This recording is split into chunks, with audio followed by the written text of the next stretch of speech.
I have succumbed to this passive sensation.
Good morning, buenos dias, bonjour, bon dia. Hi everyone, I hope you have a nice evening last night, and welcome for those who have arrived today for the UCLG Retreat 2026. So welcome everyone. So today we're gonna have a really exciting day. We're gonna have all this morning a double session that will be a dialogue on one of our highlights of the political priorities of our organization, that it's all the debate around new multilateralism, trust, and leadership that is at the DNA of our movement. So for today, we're going to having all this morning, all this session, that we have some speakers that are already identified, but of course, you will have also the possibility to take the floor, to be participating in this debate for the enrichment of this policy priority. And then in the afternoon, we'll have the meeting of the UCLG presidency, and also a very interesting workshop and networking opportunities. And of course, we will close the day with a cocktail in our headquarters that we really invite all of you to attend later. So for sitting the floor in this session, we have the privilege to have connected with us Mr. Joseph Forti, who is the Principal Advisor for Emerging Issues at the Open Government Partnership. Joseph is connected online. Joseph, can you listen to us? So I can hear you. So please, go ahead, Joseph. Thank you. Great, so I'm going to talk today about the issue of plurilateralism and organizations like my own, the Open Government Partnership, and UCLG. So I'll start with the speech that many of you saw. A month ago in Davos, the Canadian Prime Minister Mark Carney declared that the international rules-based order was over. He didn't say it was weak, he didn't say it was under strain, he used the word over. His argument was blunt. For decades, countries like his own, like Canada, had prospered under a system they called the rules-based international order. They joined its institutions, they praised its principles, they benefited from its predictability. He also noted that although the strongest countries often exempted themselves from the rules when they were convenient, he said even the pretense of the rules is now gone. Great powers, they use the trade, finance, and supply chains as instruments of coercion. Institutions like the WTO and the UN and some of the trade agreements were applied selectively, and sometimes increasingly they're ignored. So what did he tell us to do? His idea is essentially that we should have a variable geometry, different coalitions for different issues based on common values and interests. Not a naive multilateralism, not relying on institutions that have been hollowed out. Instead, building coalitions that work issue by issue with partners who share enough common ground to act together. I believe his phrase was, if you're not at the table, you're on the menu. So for this crowd, a few things to think about. First, he was talking about nation states, and he was talking about trade and defense. But for this room, what would this look like when cities and regions are building coalitions, building groups together? At my work, I'm concerned with democracy and civic space. And I can try to turn down my volume.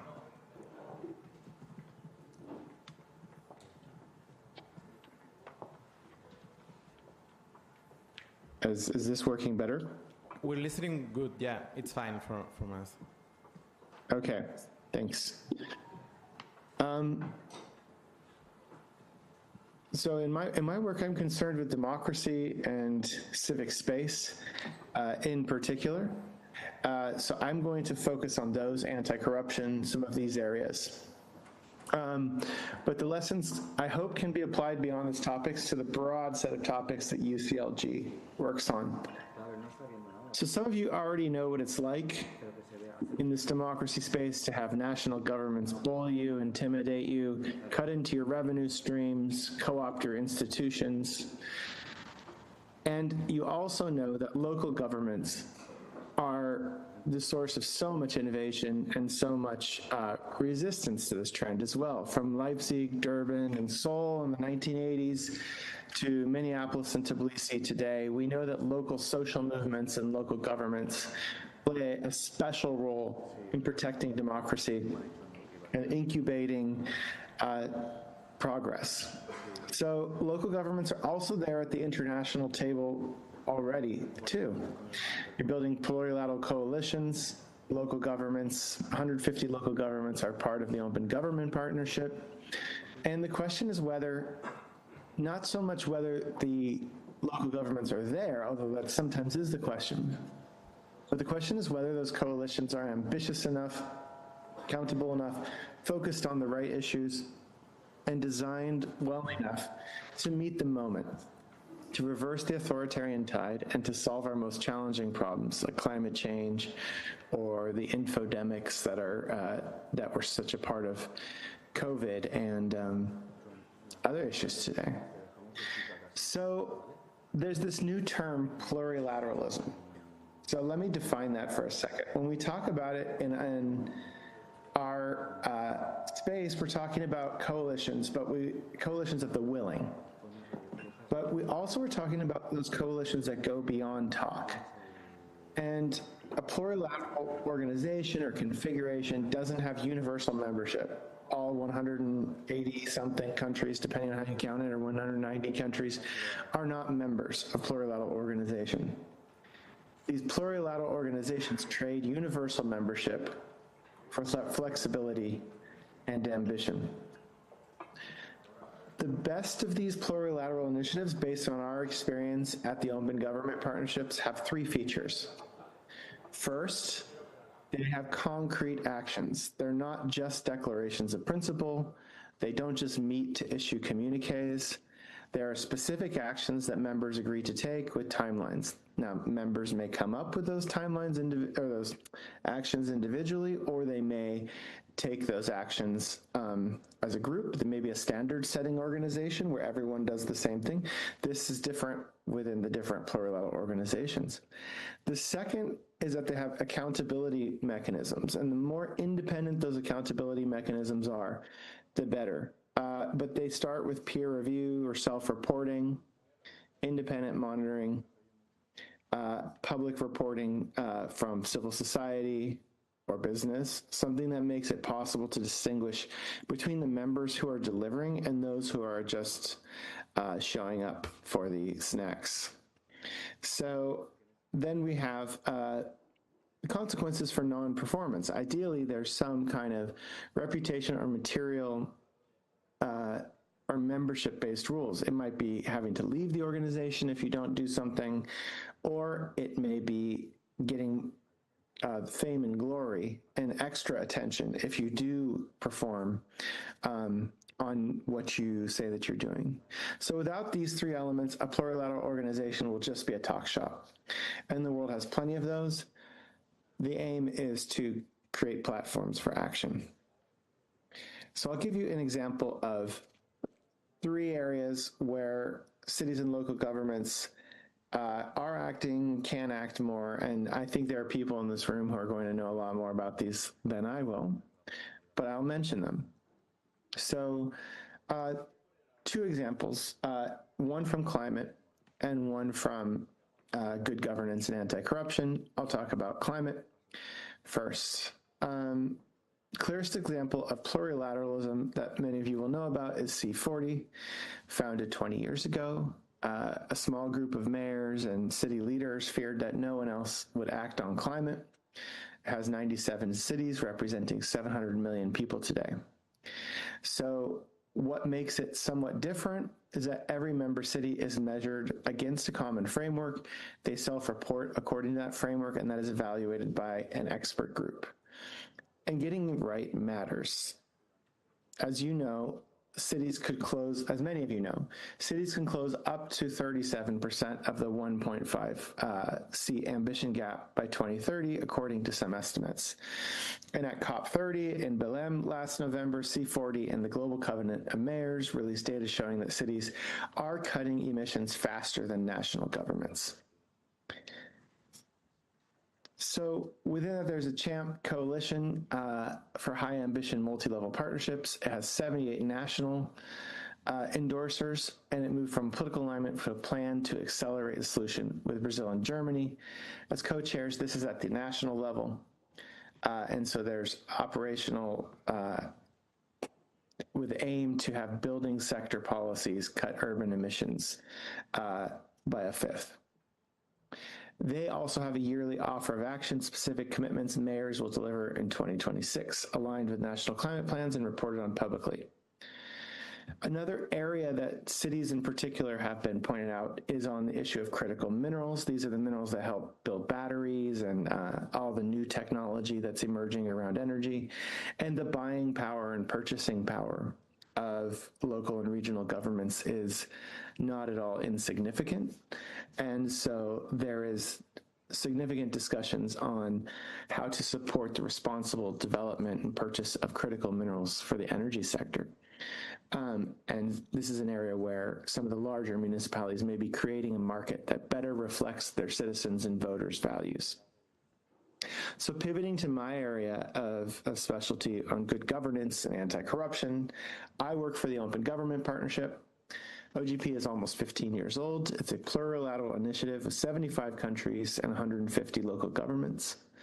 It's built on a simple idea. Every few years, member governments co-create action plans with civil society containing specific time-bound commitments. Then an independent reporting mechanism evaluates what actually happened. What makes OGP different from a standard international organization? First off, co-creation is mandatory. Second, what is co-created? These commitments are locally relevant, ideally, and ideally, they're ambitious for the context. This commitment process requires government and civil society to sit at the same table, and there's an independent review that governments don't have the ability to edit the final reports.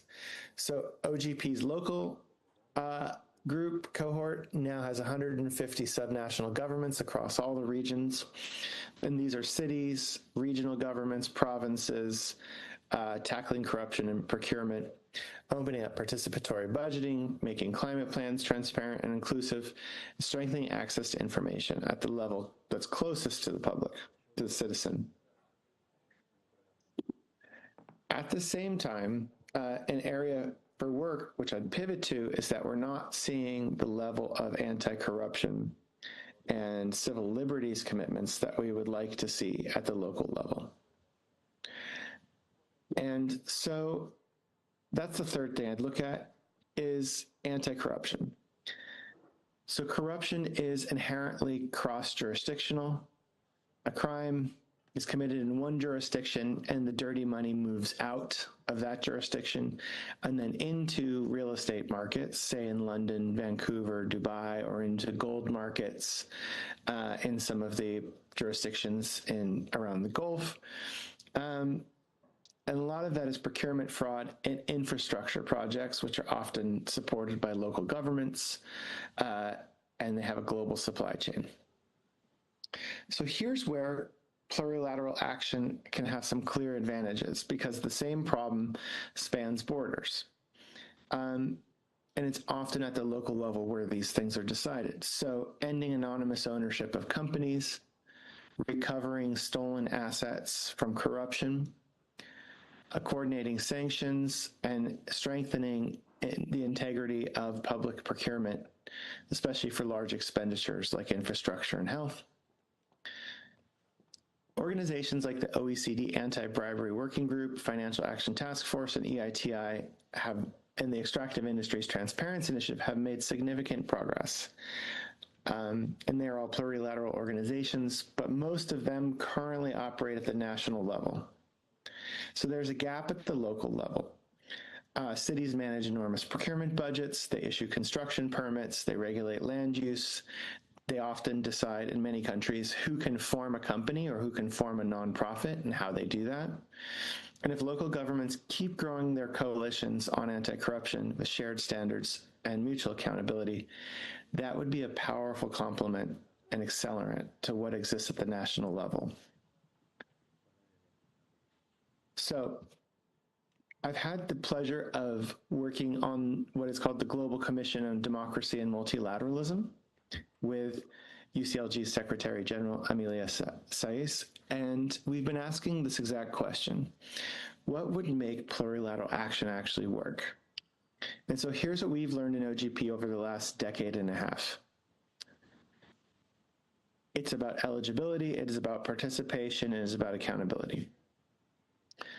So membership matters. Membership criteria matters. You have to ask yourself, is the coalition open or closed? Who can join? Is it based on whether they've demonstrated their values or they are on the edge of joining, being able to demonstrate their values in the relevant topic? Is it their capacity? Or do you invite the most important players in the space, regardless of how well they perform? This is the essential question of who is in the plurilateral initiative and who is not. If it's open, it can build legitimacy. On the other hand, the trade-off, if you have a closed coalition, you can move faster or you can move more directly. And it is not to say that either one of those is better in every situation. It is merely to say that those rules have direct consequences to how effective an organization can be at its goals. The idea of plurilateralism is that it is not everybody that comes in. However, there's varying degrees of openness. So that's membership. The next one is once members are joined, so say we have a lot of local governments, who sits at the table? If it's only your representation to foreign governments, then you lose the practical implementers. One of the things I like about OGP is it's not just ministries of foreign affairs that attend OGP. It's often implementing agencies, it's those subnational governments, it's chief information officers, it's freedom of information professionals, it's data specialists. These are the people from the line ministries, from the departments themselves who come to OGP. And this allows us to shed the baggage of a lot of big international organizations and at the same time to get down to the inspiration of innovation that different governments are doing and moving in different areas. So can it include agencies? Can it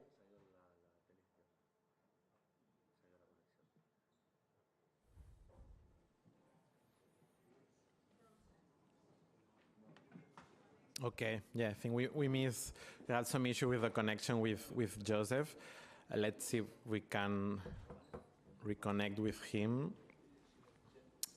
Doesn't seem so. In any case, I think it has been really interesting because he was really making this connection. Accountability. Yeah. Is there peer review? We just lost you for a moment, but I think you're back, Joseph.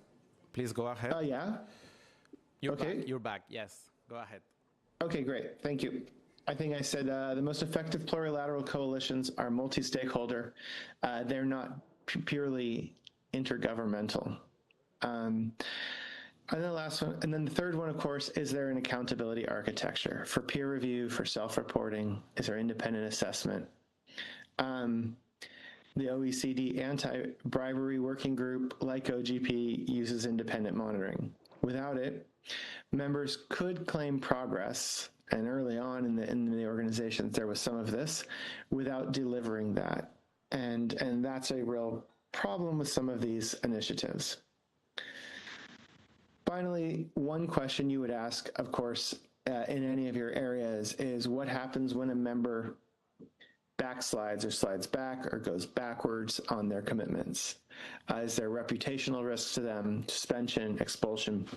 How do you keep the reputations of your strong performers protected from those who would just come because they want the photo op, but they don't actually plan on acting, or even worse, they sometimes are worsening on a topic. And so that can risk a plurilateral organization's credibility. And so the hard question is how much are we willing to hold memberships accountable? So let me close with three things about plurilateralism and this plurilateral moment that we're in. If we take Prime Minister Carney's words accurately. First, we need ambitious, accountable commitments, not just declaration writing machines, which some organizations are more than others. You need concrete commitments with timelines, some form of public reporting, and independent review. Municipal governments, local governments, regional governments, provincial governments have enormous legitimacy because they deliver citizens, they face their citizens every day. That proximity and the sheer number of such local governments can allow them to set a higher bar. Second, and this is the hardest one, I think, hardest one to coordinate, is ambition and focus. For me, working in democracy, good government, anti-corruption, I would ask that people specifically target what the work is that can reverse the authoritarian tide and solve today's most difficult challenges, and that's hard. We can see across the world that our national governments are backsliding on democratic principles. They are actively eroding the rule of law. At least I can say in my country that's the case. Cities and provinces are the last line of defense and the first line of defense. Do not cede that ground. I would say do the things that are hard because they're the things that matter. It's tempting to release uncontroversial data sets or carry out small level consultations, but standing up to abuses of power can take courage, and it also takes allies, and coalitions need to be built to allow the networks to become resilient. And so the last one then is to demand good institutional design. Some of you will be asked to invite a coalition, ask hard questions. How will we be held accountable? What happens if we don't live up to the expectations of the organization? Who else is at the table? Are my citizens included in the design, or are they just consulted after we've already come up with the ideas? So in conclusion, Mark Carney told the world in Davos last month that the old order is not coming back. I personally think he's right, which is not to say that United Nations won't be relevant in the future, but it is to say that we have to be realistic about how we build things going forward. What replaces that old world order does not have to be fragmented. It doesn't have to be transactional, and it certainly doesn't have to be based on the principle of might makes right. It can be networked governance, dense webs of connection that we build based on shared values, concrete commitments, and mutual accountability to improve. We're depending on local, innovative jurisdictions to lead much of the change that's needed. The people in this room are the ones who can build it. So I want to thank you for the invitation to speak to this group, and I'm happy to answer any questions about OGP or any of our closely related organizations. Thank you. Thank you. Thank you very much, Joseph. Was really interesting, and thank you for bringing the perspective of the Open Government Partnership, who's an important partner of UCLG and the municipal movement too, and also because you really introduced the idea of this session that we really want to have to put together the discussion about new multilateralism and plurilateralism, as you were mentioning, and democracy and trust and leadership. Also, yesterday we have an interesting full day about multilateralism and the challenges and the current situation, and also the perspective. So I think it's quite aligned. And of course, today we're going to bring or dialogue this challenges agenda also with all the more probably the perspective from the local leaders that are more focused, of course, on their reality, on their daily reality, and also on the questions that are on democracy, and also all the difficulties they are facing. Also because the lacking of trust in institutions, but also between communities. And I think it has been also an important work in our movement about the work about how we can rebuild trust. We have. Facing that from really different perspective. I mean, from the cultural perspective, for example, but also from the human rights agenda. And of course, we have in the UCLG the Observatory of Participatory Democracy, who's also the community that works in this idea of participatory democracy that you also mentioned as possibly one tool to reinforce the democracy and the trust perspective. Okay, so now I'm going to give the floor to our Secretary General, Emilia Saiz. Please, you have the floor. Well, thank you.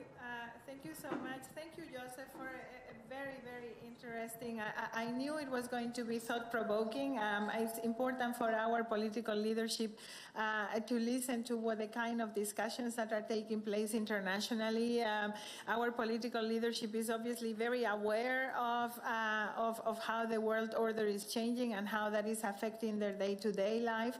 But what they might be less aware about are the conversations that are taking place internationally in the international ecosystem about what kind of impact this will have and what kind of structures we need. So I have to confess, Joseph said it already, we work together in this commission on the future of democracy, and I specifically participate in a working group looking at plurilateralism. Obviously, my plea in that working group, which is one of the most interesting exercises I'm doing now in my professional capacity, is to actually plea for the international ecosystem to realize that local and regional governments have been doing that type of plurilateralism. And so putting on the table the cases that Joseph was presenting, like what networks like C40 and others are doing, and actually the work that United Cities and local governments is doing,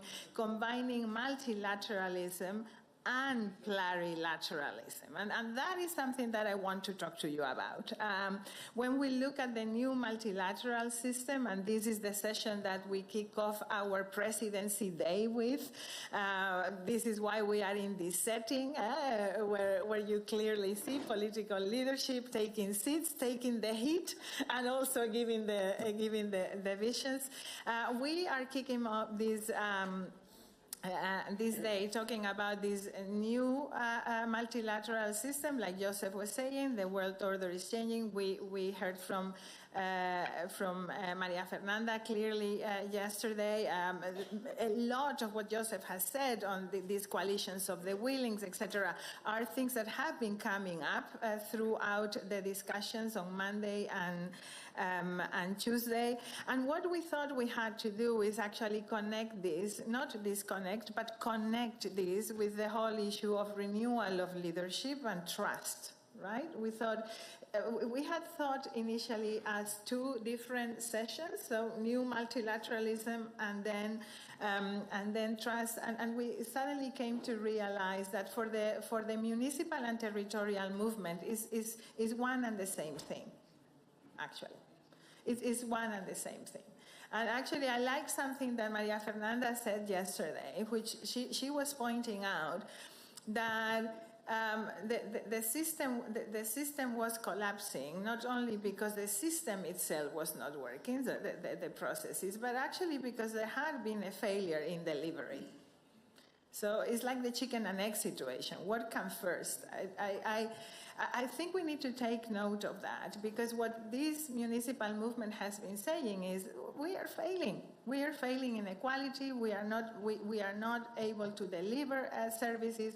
And at the end of the day, this is permeating, and citizens are taking a distance. Communities are taking a distance from this system, so they don't defend the system. So then it can collapse because other interests take over. And I think that is the key for us. And I want to address a couple of things in my introductory remarks at this very critical moment, not only for the multilateral system, but also for the moment that UCLG is at, facing our World Congress, looking at our future work. In this defining moment, what we are facing is yes, lack of trust in the institutions. This is true, but we are also trying to redefine what institutions mean for us, what they need to deliver. And I think Joseph has hit a nerve there when he says beyond the alliance of the willing, you need to have very, very clear objectives for delivery. And if you have clear objectives for delivery and you have clear monitoring mechanisms and accountability mechanisms, Joseph was saying we need to make sure that if a member of a network, if a member of a club, if a member of an alliance is not delivering on the values, that member should not be there. This is a very important part of that plurilateralism.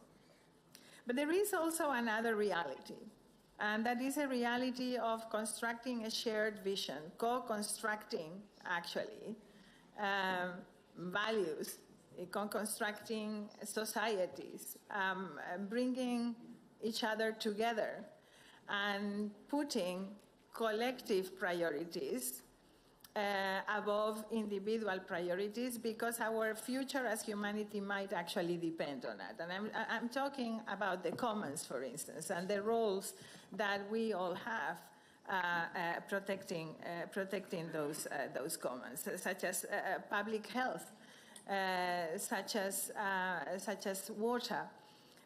Many of the common goods that are indivisible from life and sustainability. And these things have been coming up throughout these days, and they hardly ever come up when we discuss fragmentation. Fragmentation is very obvious in this new multilateral system when the agendas are not at the heart of the discussion, and we can also see that in our own network in United Cities and local governments. So we are not actually discussing agendas, but we are discussing other types of interest. And what the movement is trying to say by expressing the commitment to the multilateral system with these 100 days of multilateralism together with our partners at the Global Task Force is saying we want to focus on the agenda.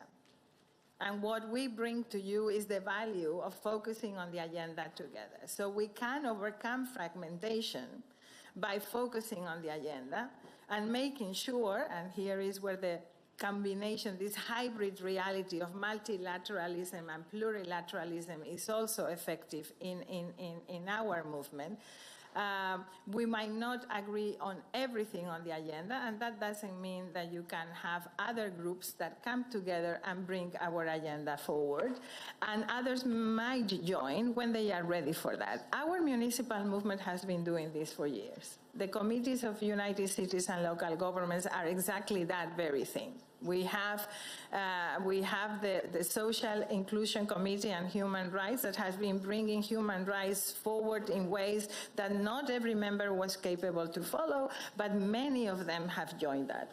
The Observatory on Participatory Democracy that the head of the observatory was actually referring to is exactly the same case. I mean, it's bringing participatory democracy to places where not every single member of UCLG can find itself, but the community is growing steadily, and the information that comes from that observatory is informing our policies, is actually shaping our policy, and to a large extent, some of our partnerships, including, for instance, our partnership with the global platform on right to the city, would be impossible without the observatory and the Commission on Social Inclusion. So I think these are issues that we need to take into account when we look at the agenda that we have before us. When we look at the issues on housing, that needs to be locally anchored to deliver, and also combine the territorial approach, that is something that our movement will need to critically look at, the balance between the territorial approach and the regional government's responsibilities in combination to the municipal movement. I think we are getting to a space with where regional governments will have a strong voice in our movement. They have had it traditionally, but I think there are issues right now that will profile them in a stronger way. And the president of the Forum of Regions is next to me, so she knows what I'm talking about and what we are trying to do. Public health is also a very critical issue that where you see that tension between the territorial and the municipal, climate resilience and also social cohesion. So what we are trying to demonstrate, I guess, and I'm talking to our leadership with our commitment on to the new multilateralism, is we want to change the multilateralism that we have. We want new actors to be involved in that multilateralism, obviously local and regional governments, but also others. Organized civil society also needs to have a role. We need to overcome fragmentation by defining those objectives and answering to the challenges that Joseph was bringing forward. And also we will need to learn to deal with our own diversity in a different manner. I mean, we have come to a point, and this is a discussion that we will also have tomorrow as we discuss the Congress, where unity, which has been one of our main mottos and a very cherished value of and legacy of our movement, might not be enough. And that unity needs to be preserved with a very, very clear, agenda. So we have a very strong opportunity, because we are convinced, and we have learned over the past century, that there are things that if you want societies to be changed sustainably, you are not able to do with a group of the willing. You need a broader understanding of the agenda to do that. And particularly, you need a space of dialogue that allows us to advance, to discuss things, and to see what the shared interests are. So this hybrid kind of new multilateralism that we have been putting forward with different actors offers us a great opportunity. to localize multilateralism finally, to have that kind of networked multilateralism that the UN Secretary General has been talking about and that we can demonstrate makes a difference not only for global visions but for the day-to-day life of people through local service delivery and how we fund those services, which is something that came up very, very strongly there. And that is the second opportunity. So localizing multilateralism and making it tangible for people to be able to defend it at community level is very critical. The second opportunity lies on the new generation of local service provision. We are convinced that that new generation of services needs to be designed around care, around equality and feminist leadership, and it needs to be done in a structural conversation, a structural co-creation and inclusion in the decision-making of our partners organized civil society. So taking the instrument of the local social covenant forward will be very, very important to us. So I am optimistic in the way that we are looking at things from where we stand. I think we are more organized. We have a broader range of partners, and above all, we have a very strong alliance with the rest of the local and regional governments networks ecosystem.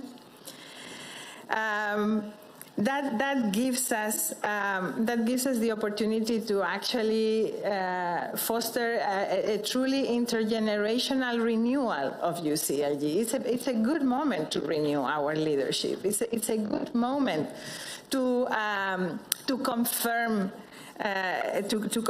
our values, to confirm our legacy. I see the importance that the political leadership is giving to our work. I see with a lot of pride that our agendas are not actually hurting yet from the changes in the multilateral relations. That could happen, but it's not happening to us. So let's hold on to that. Let's continue being that feminist municipal movement. Let's continue fostering the local social covenant. Let's continue advocating for fiscal reform with an objective, a clear objective of service provision.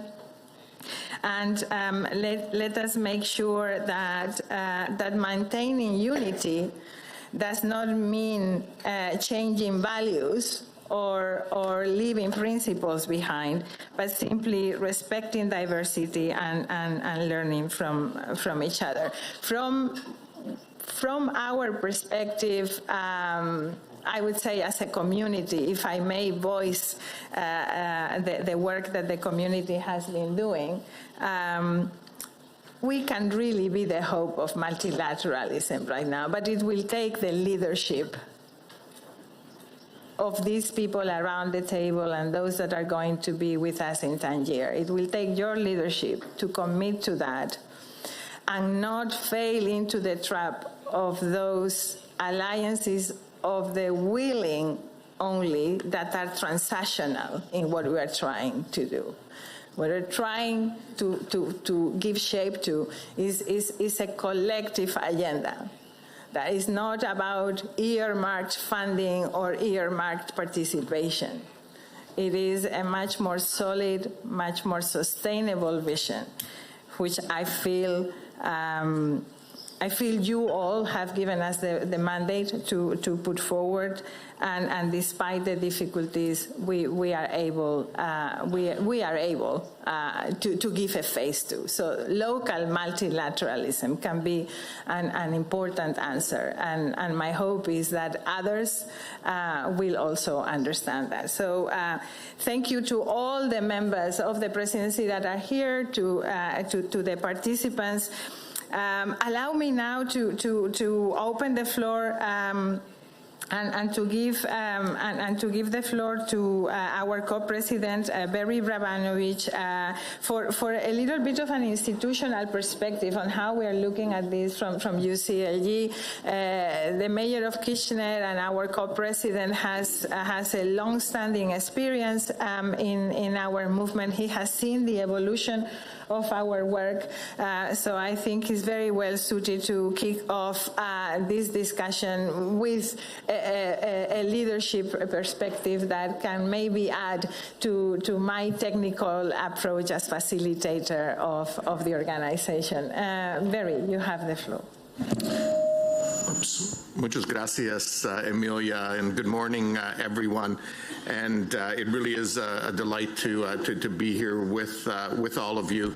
And you know, last night at a reception, Emilia asked me, you know, over the years you've been coming to this week-long retreat every year, and you know, why do you do it? Why is it important to you? And actually, one of the reasons we do it is because it builds trust amongst the sector.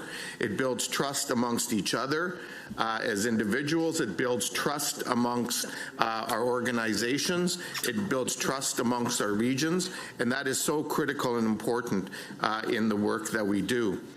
Earlier this morning, you heard from one of the speakers who was referencing our Canadian Prime Minister, Mark Carney, who spoke at Davos. And if I didn't know he was speaking at Davos, I certainly knew because my WhatsApp started blowing up during his speech from many of you in different parts of the world who were commenting on his speech and his reference to the rupture in the world order, a need for new multilateralism, and subsequent to that a speech that he gave about the new role for middle power nations, which admittedly most of us come from. But equally importantly, a number of years earlier, our Governor General, David Johnston, who used to be the president of the university in my region, the University of Waterloo, he went on to become the Governor General or the head of state of Canada. And he wrote a book about trust in communities, trust within organizations, and so on. And he said that trust is the glue that holds our society together. And I think we all know that, and we see the important role that trust plays. And quite frankly, when trust starts to dissipate and polarization starts to occur, we've come to realize the significant work that we all have to do to maintain that trust. I think we can all acknowledge that we are really facing a convergence of various crises. We are seeing geopolitical conflicts. We are seeing crises because of climate disruption. We are seeing crises because of social and economic inequality. And through all that, a declining trust in institutions. And beyond these crises themselves, we're witnessing a growing distance between people and public institutions. And our role as leaders, particularly as local government leaders, is to look for the ties that bind us as people, that bind us together, and not the ones that divide us apart. And I believe local government is the best order of government suited in order to actually make that happen. In reality, I think it's fair to say that rebuilding trust is probably one of the defining political tasks of this generation of leaders right now in the world. And so, as we all know, as we all believe in, local and regional governments are the sphere or order of government closest to the people. We are the ones who translate global commitments into daily realities. We're often the first ones to respond to a crisis and the first to rebuild confidence in government and in public institutions after a crisis. Trust in democracy is strengthened locally. It's strengthened through proximity. It's strengthened through delivery. It's strengthened through listening, and most important, it's strengthened through our integrity, whether we are elected leaders or whether we are staff leaders in our organizations or in our associations. It's what we do, and not only what we say, but what we do that is absolutely critical. And going back to David Johnston for one more moment, if I can, it was him who said that in restoring trust, it takes a personal approach. It starts with ourselves, because we need to trust in ourselves, our ability to be strong leaders, to do the right thing, to listen, and then it extends outward. It builds trust in our interpersonal relationships between each other, but then more importantly in the relationships that we build with the groups that we lead. And through that, as I said, two key principles are both listening and integrity. Listening to people, making sure that we truly hear them, and then acting with integrity in how we respond to the things that we hear. Trust is really built in many ways in our communities through three main things. First, universal quality public services. Secondly, transparency and accountability. And thirdly, providing for meaningful participation.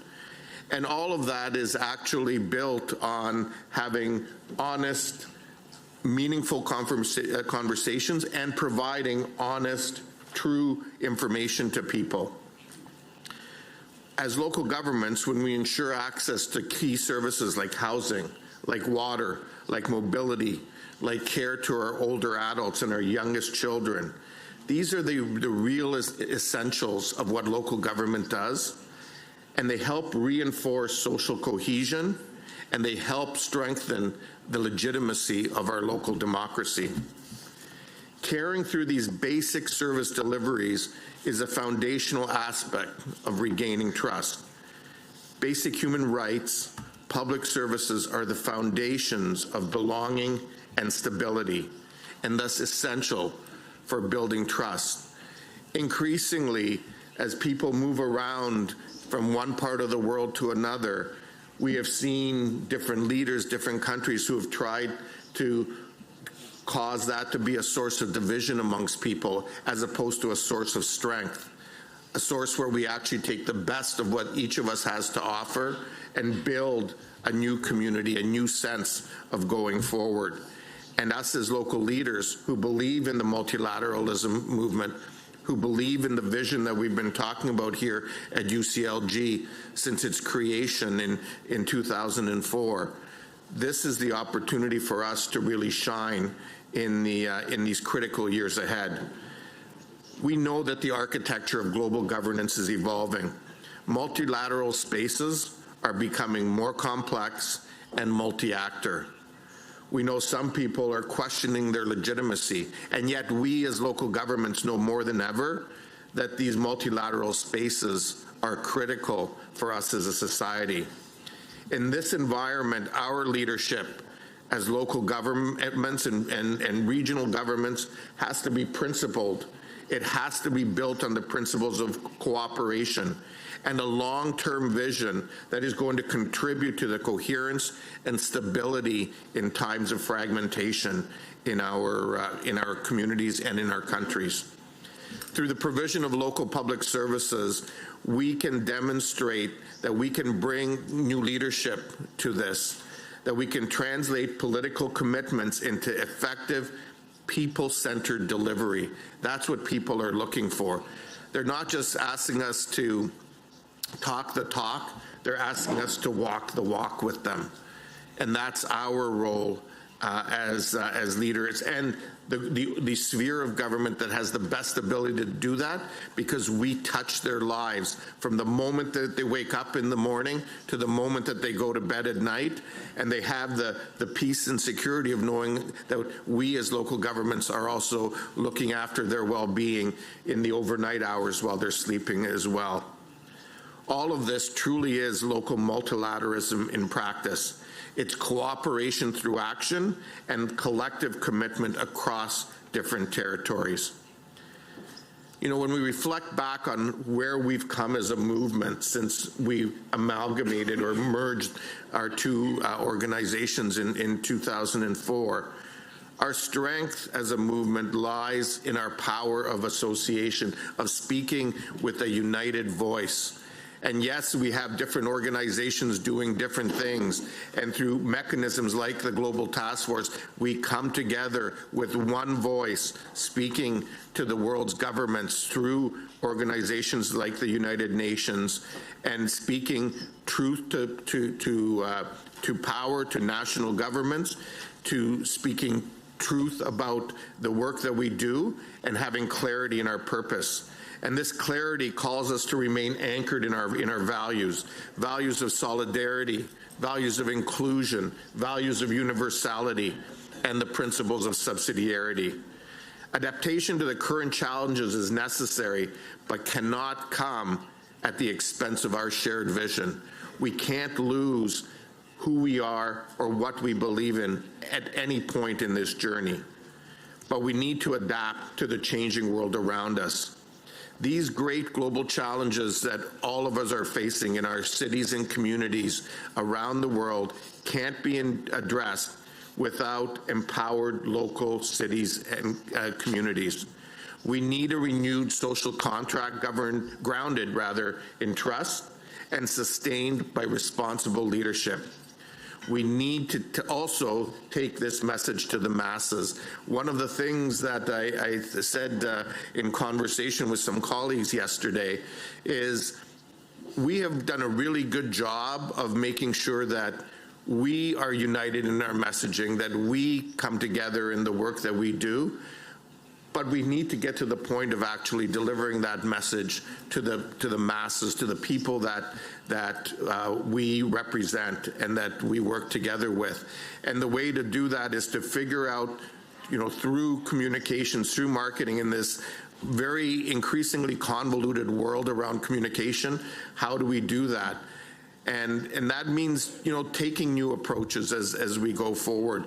But I believe we've reached a critical step in our journey as an organization where we need to take our message beyond those of us in this room and the organizations we represent, but to the citizens living neighborhood to neighborhood, street to street in our communities.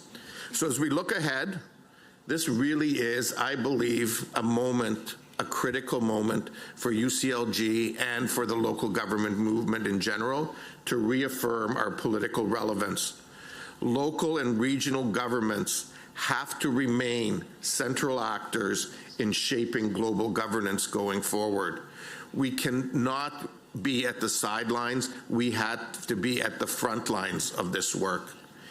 And by leading with integrity, by delivering results, and by working together as a movement, we can strengthen trust, we can reinforce democracy, and we can together shape a more inclusive and resilient future. Thank you very much. Merci beaucoup.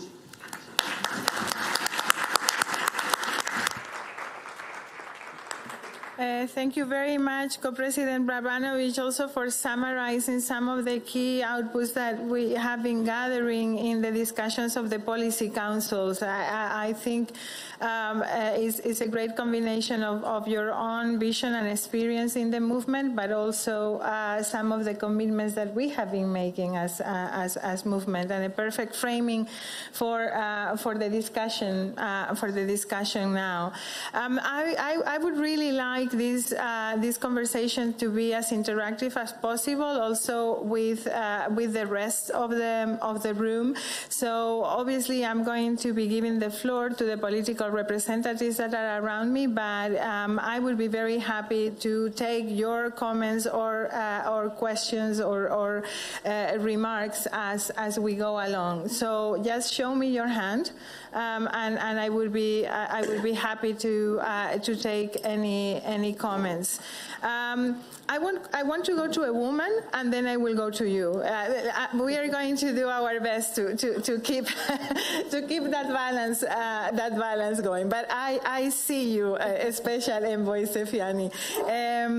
Paola Pavón, prefecta de Pichincha y la presidenta de nuestro Foro de Regiones. Gracias, querida Emilia. Buenos días a todos y todas. Qué alegría compartir este retiro con la familia de los gobiernos locales, de las regiones, la familia del municipalismo. Gracias, Emilia, por el trabajo que acertadamente se lleva desde esta Secretaría Ejecutiva. Nos encontramos en un momento decisivo para el multilateralismo, un momento en que el orden internacional atraviesa una transición profunda. Lo escuchamos ya en las dos intervenciones anteriores. Estamos en una crisis del multilateralismo universal clásico. Estamos caminando hacia esquemas fragmentados, plurilaterales y muchas veces transaccionales y cada vez menos normativos. Vivimos una multicrisis profunda y parte central de esta multicrisis es el debilitamiento del multilateralismo clásico. Ya lo decía nuestro copresidente Berry, una crisis climática, una crisis alimentaria, violencia política, violencia de género, inseguridad creciente y expansión del crimen organizado. En contextos donde el Estado se debilita, el Estado central se debilita y otros actores ocupan sus vacíos. Y hay algo aún más delicado, cuando la ciudadanía comienza a perder confianza en la justicia y en las instituciones. Y eso está ocurriendo en varios países de la región. Y lo traigo a colación en este debate del multilateralismo que queremos, porque el multilateralismo se construye desde las realidades de nuestras localidades. Y en algunos países de nuestra región estamos enfrentando momentos difíciles y golpes directos a los gobiernos subnacionales. En Ecuador, las semanas pasadas fueron momentos muy duros y álgidos para el proceso de descentralización, el proceso de autonomías y también para los gobiernos subnacionales. Quiero traer acá la realidad del alcalde electo de la ciudad de Guayaquil, alcalde electo por mandato popular, el alcalde Aquiles Álvarez, que fue detenido en un operativo caracterizado por un uso excesivo de la fuerza y una puesta en escena mediática que excede cualquier proceso judicial. Una de las voces críticas al gobierno central. No podemos seguir utilizando la judicialización de la política para silenciar a los contradictores. En este tema soy clara. Nadie está por encima de la ley, pero todos debemos estar bajo las mismas garantías. La justicia no puede ser selectiva. Una justicia que no actúa con intensidad cuando se trata de opositores y con otra cuando se trata de actores vinculados al poder central. Porque la judicialización de la política reemplaza el debate democrático y cuando la politización de la justicia erosiona la igualdad ante la ley, lo que se debilita no es un liderazgo local, se debilita la democracia. Y la presión sobre los gobiernos subnacionales no solamente se limita al plano judicial, también a la afectación directa del modelo de descentralización y autonomía. En Ecuador, la llamada reforma a la Ley de Gobiernos Autónomos Descentralizados no es una medida técnica de eficiencia del gasto, como se la quiere presentar. Es una reforma que recorta la inversión de los gobiernos autónomos descentralizados, afectando directamente lo que hemos venido insistiendo desde este espacio como una prioridad, no solamente de los estados centrales, sino también de los gobiernos locales. Las políticas de cuidado de la vida, la asistencia técnica permanente en las zonas rurales y los programas de fortalecimiento productivo. No se trata de burocracia. Se trata del corazón social de la inversión pública y la inversión territorial. Por eso quiero compartir en este espacio que los principales alcaldes, prefectos del Ecuador, hemos levantado nuestra voz ante esta reforma que busca nuevamente ir hacia un centralismo agresivo.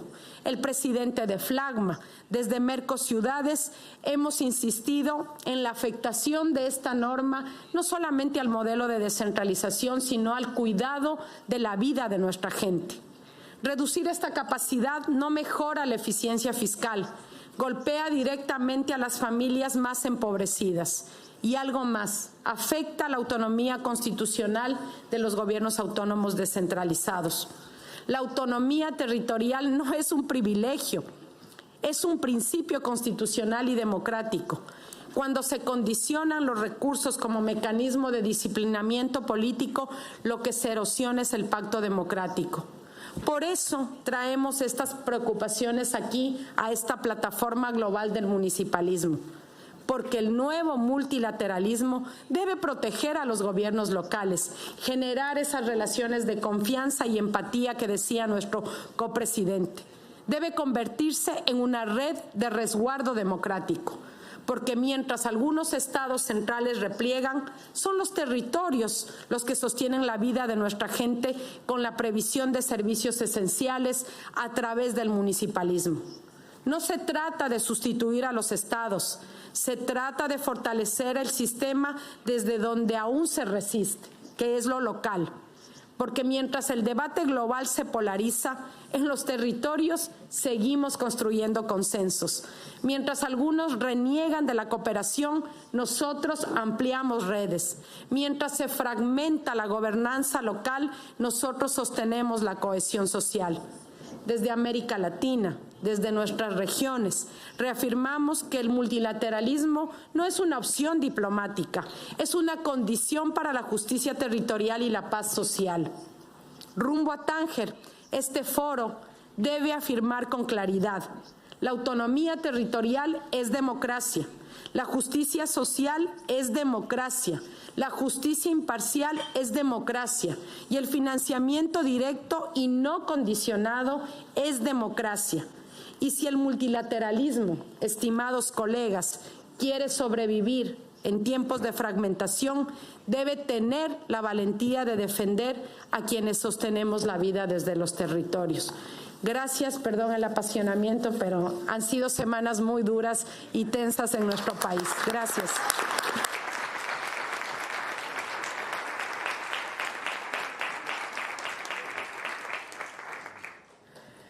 Te perdonamos. Gracias. Te perdonamos y te aplaudimos con todo el corazón, porque de esto se trata. Mira, cuando uno está en casa y ve el panorama general que hay, la dificultad en quién se quiere sentar a la mesa con quién y a quién van a dejar entrar en un país, cuándo, si nuestros miembros van a poder recibir visa para viajar o no, y uno se plantea, ayer lo decía un compañero de coña, decía, merece la pena repensar esto cuando estamos atravesando un momento tan difícil, con tanta injusticia.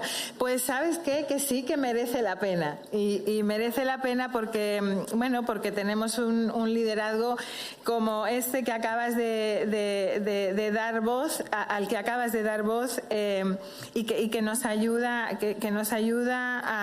a repensar, a replantearnos por qué merece la pena. No es solamente estar, es estar para hacer, es estar para defender acción concreta. O sea que muchísimas gracias, Paola, también por haber hecho el espacio para venir en estos momentos que son muy complicados. Es verdaderamente toda una declaración de intenciones para el trabajo de la red.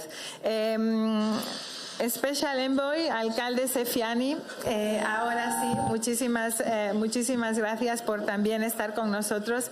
Querido alcalde, a ti la palabra. Muchas gracias, Emilia, queridas amigas, queridos amigos.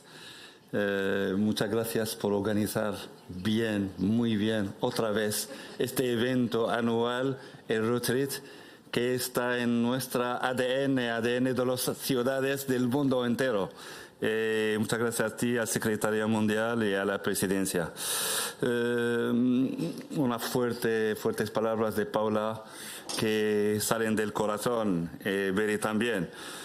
We are living in a time marked by multiple crises, climate, social and economic, but also by a deeper crisis of trust.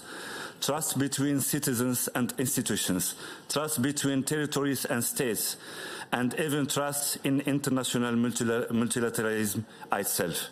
It is precisely in this context that local multilateralism takes on its full meaning. It affirms that territories are not merely implementers of national and international decisions. They are essential actors in global governance. Intermediary cities as highlighted in the Cuenca Declaration, occupy a strategic position. They ensure territorial balance, reduce social disparities, and bring public action closer to citizens. But no city can be alone. Networks and cities and regions of cities and regions have become indispensable.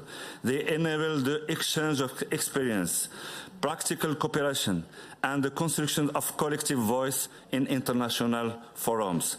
The Global Task Force of local and regional governments plays a structuring role by coordinating via UCLG the voice of local and regional governments in major multilateral processes. Local multilateralism also relies on strong synergy between local government and civil society. It is this alliance that allows global agenda to be repositioned and translated into concrete action on the ground. Our responsibility is clear: to protect and strengthen our common goods, resilient food systems, equitable access to water, decent housing, accessible health care for all, etc., etc. Through tools such as participatory budgeting, we are not merely managing public resources, we are building trust. We are giving citizens an active role in defining collective priorities. In my city, Chefchaouen, we believe that intermediary cities can serve as a bridge between the local and the global, between citizens and institutions, between hope and action. Local multilateralism is not an alternative to the international system. It is a renewal. Protecting our common goods means rebuilding trust. And rebuilding trust means securing our shared future. Thank you very much. Muchísimas gracias.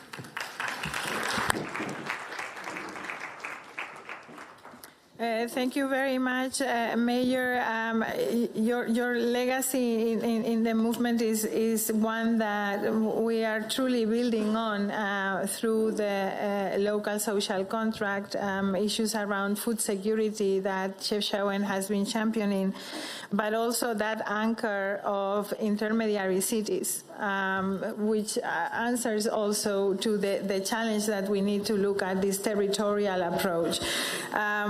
I mean, it's not evident sometimes to find the balance in a movement like ours between the different types of members and to signal the priorities for the movement as a whole through the specific interests of intermediary cities, but also the territorial approach in this.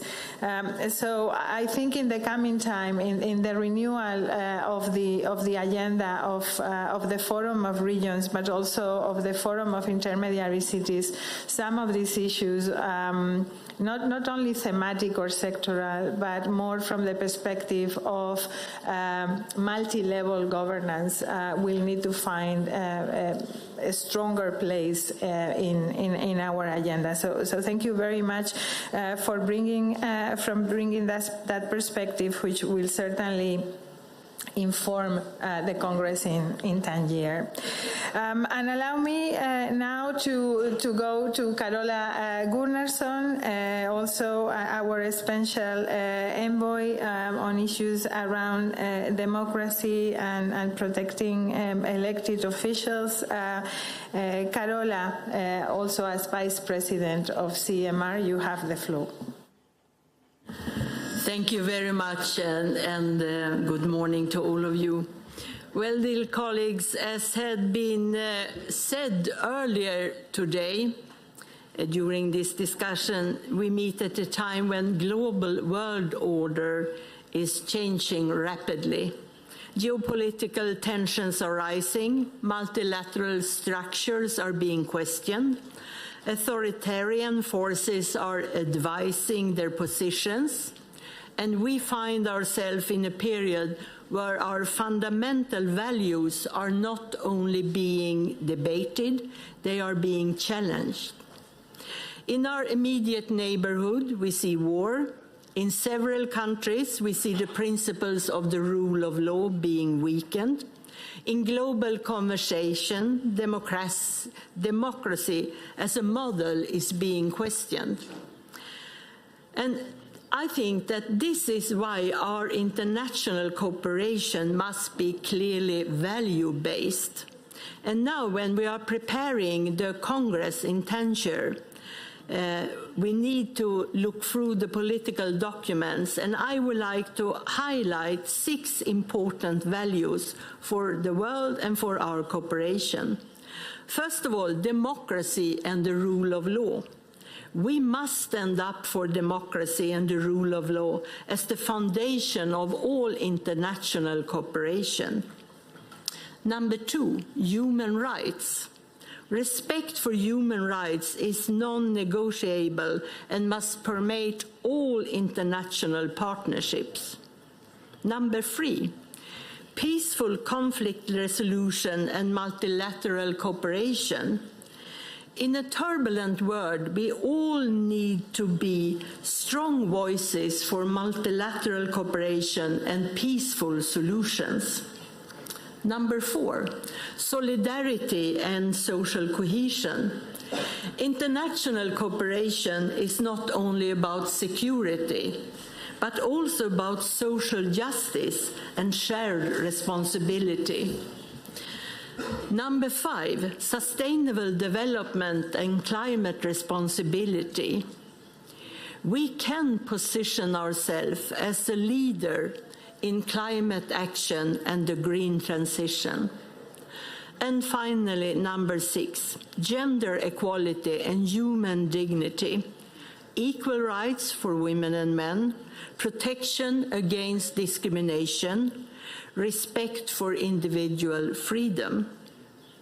Without respect for these principles, trust is eroded. And without trust, as had been said before, cooperation collapses. Thank you.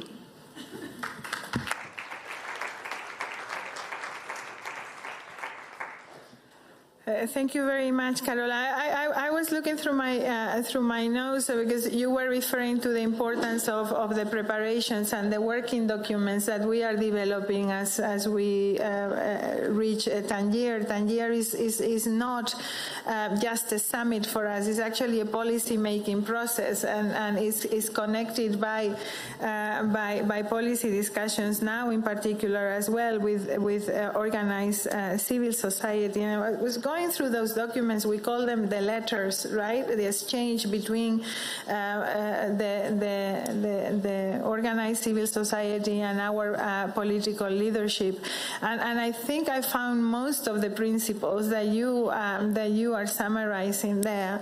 There might be a couple, however, that we are not highlighting enough, and I think this is the job that we need to do now. I don't think, I mean, we are always making the point about the importance of regaining trust, but I am not certain that we are putting that as something actionable within the work that we are doing as we work towards a definition of a new generation of local service provision. So I guess this is something to think about for our team. And I want to warn our civil society partners, our town hall partners that are sitting in the room, that I will start calling you because we will need to hear voices also from you to what I think are being very, very powerful testimonies and commitments from our political leadership. I think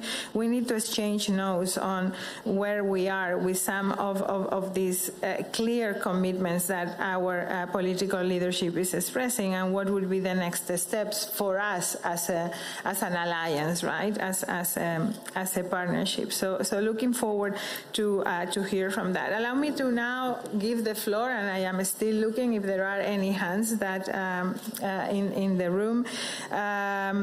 Allow me to give the floor to Alonso Gómez, Mayor of Geneva. Alfonso, perdón. Es un gusto tenerte con nosotros, alcalde. Adelante. Gracias, Emilia. Merci beaucoup. Je vais parler en français. Ça a été pour moi une très belle matinée.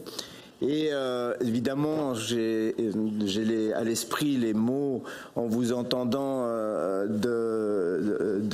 d'Antonio Gramsci qui disait que le vieux monde se meurt et le nouveau monde est encore en train de naître, et dans ce clair-obscur, effectivement, apparaissent les monstres. Et les monstres, vous l'avez très bien dit, madame, tout à l'heure, c'est pas seulement c'est surtout les autocraties que nous voyons naissantes, c'est l'augmentation à un moment donné des partis autocrates, d'extrême droite, fascisants, et l'illibéralisme, ce qui dénie ces libertés fondamentales, et ils savent bien pourquoi ils les dénient, et cela a été démontré tout à l'heure, parce que c'est dans la proximité, c'est dans les villes, c'est dans les gouvernements locaux que cette démocratie, elle s'exprime évidemment avec le plus de force. Et nous le voyons quasiment quotidiennement, et vous le voyez évidemment parfois de manière dramatique et très aiguë. Nous le voyons également dans nos villes où les élus locaux souvent sont mis en danger, on ne peut pas le dire autrement, dans leur intégrité physique, dans les cas les plus extrêmes, mais aussi dans leur honneur, et c'est un des vecteurs qui est pour nous très important, à savoir la liberté de presse, avoir une presse indépendante, avoir également des associations citoyennes proches qui sont évidemment très fortes. C'est en tout cas pour nous, en ville de Genève, qui, vous savez, son rôle international qu'elle joue, nous avons des politiques de soutien aux associations qui sont extrêmement importantes, pas seulement pour le plaisir, je dirais, c'est parce que c'est des éléments fondamentaux de la démocratie participative. Et dans ce clair-obscur dans lequel nous sommes, où tous les dangers apparaissent, je pense que des institutions comme la nôtre, la CGLU, jouent un rôle fondamental, parce qu'il y a bien sûr des rayons de soleil, nous l'avons dit tout à l'heure avec le Premier ministre canadien, ce qui se passe aussi en Espagne, je tiens également à le souligner, mais surtout dans les villes. Les villes, pour l'instant, aujourd'hui, elles résistent. J'espère en tout cas qu'elles résisteront encore, voire qu'elles viendront, les villes et les gouvernements locaux, avec des propositions concrètes que nous avons élaborer. Ces propositions, évidemment, c'est la coopération, et pas la coopération peut-être comme nous l'avons vu jusqu'à aujourd'hui, cela a été dit, c'est-à-dire pas une coopération ethnocentrée, pas une coopération postcoloniale, c'est vraiment donner non seulement de la voix, mais donner des responsabilités à un moment donné à d'autres que nous. En quelque sorte, je dirais nous, en termes européens, c'est également des politiques d'inclusion. Et aujourd'hui, nous le voyons également, les mouvements d'extrême droite, on va dire leurs mots concrètement, les mouvements d'extrême droite aujourd'hui sont contre les inclusions, pas seulement les inclusions des migrants, bien entendu, alors ça c'est évidemment le plus caractéristique, mais également les femmes. On le voit aujourd'hui, le masculinisme prend non seulement de l'ampleur, mais également les minorités LGBTIQ. Nous devons sur l'ensemble de ces acteurs avoir des propositions concrètes et surtout d'être très clair. Et puis un autre aspect, je ne vais pas faire trop long mais un autre aspect qui nous tient particulièrement à cœur, en tout cas à Genève, vous savez que les conventions de Genève, c'est le droit international humanitaire. Le droit international humanitaire, le droit, dans son principe même, est une valeur fondamentale. Et comme vous l'avez très bien dit, le droit ne doit pas servir, évidemment, puisque ce n'est plus du droit, aux autocrates, mais le droit, c'est celui qui prône, celui qui permet, disons, aux classes populaires souvent de se défendre. Et donc la défense du droit, pour nous, est une valeur fondamentale. Je pense ici évidemment aux grandes organisations internationales qui aujourd'hui délaissent ce droit, même si dans une grande majorité des cas, les pays encore aujourd'hui mettent ce droit en avant. Et pour nous, c'est une valeur fondamentale. Donc, cette inclusion, cette défense du droit, c'est aussi des éléments fondamentaux pour nous de nos politiques sociales. Et là-dessus, nous avons évidemment des propositions concrètes que nous devons peaufiner, que nous devons encore améliorer. J'espère qu'à Tanger, cela aura lieu, mais c'est des conditions indispensables, évidemment, pour faire face aujourd'hui à ces offensives des régimes autoritaires, de régimes autocrates, et dans lequel la ville de Genève combat au niveau dans ces forums, mais également, et nous avons cette grande chance puisque nous avons l'ONU, je dirais, à portée de main, dans chacun des débats, dans chacune des séances dans lesquelles nous sommes gentiment invités, nous portons et nous continuerons à porter ce message et à porter votre message. Merci beaucoup pour votre invitation. Merci. Well, thank you very much, Mayor, for all the work that you are doing within the networks, and in particular the work before the United Nations in Geneva as a very strongly symbolic city voicing the movement. We are very grateful for that. I also think that our success in bringing the social covenant forward will be strongly linked with our capacity to gain renewed support and renewed understanding on the close link between human rights and public service delivery. And we will need to do that in a way that is not only a matter of political will, but that is actually very concrete public policy to guarantee access to all, to guarantee decision-making and agency to all. And I think here our work around care, putting care at the heart of the new design of local service provision, but also our structural dialogue with public service deliverers, with the people that actually work in delivering services in each of your municipalities, our structural dialogue with the unions and organized civil society will be very critical for the future. It will not be simple. It is just unthinkable not to do it. But it will not always be easy. And I am very happy that from your interventions I get a sense of mandate that I hope we can explore further, also during a session tomorrow dedicated to this. So thank you very much. But I think this link between human rights and service delivery will be very critical for our discussions, also around financing.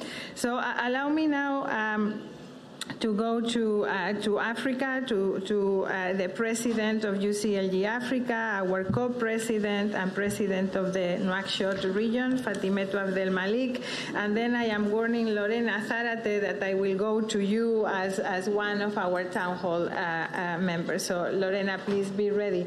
Madame la Présidente, à vous la parole.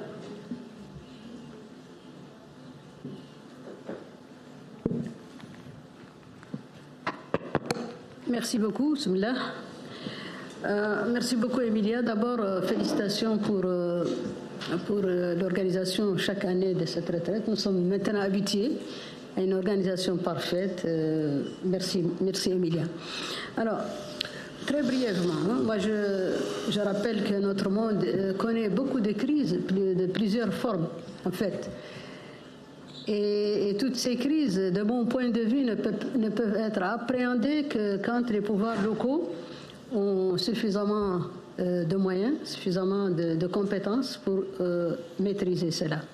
Je pense que si le monde va mal, c'est qu'on n'a pas donné aux pouvoirs locaux, aux gouvernements locaux et régionaux, suffisamment de moyens, suffisamment de compétences pour maîtriser cela. Il faut l'essayer une fois, on verra bien.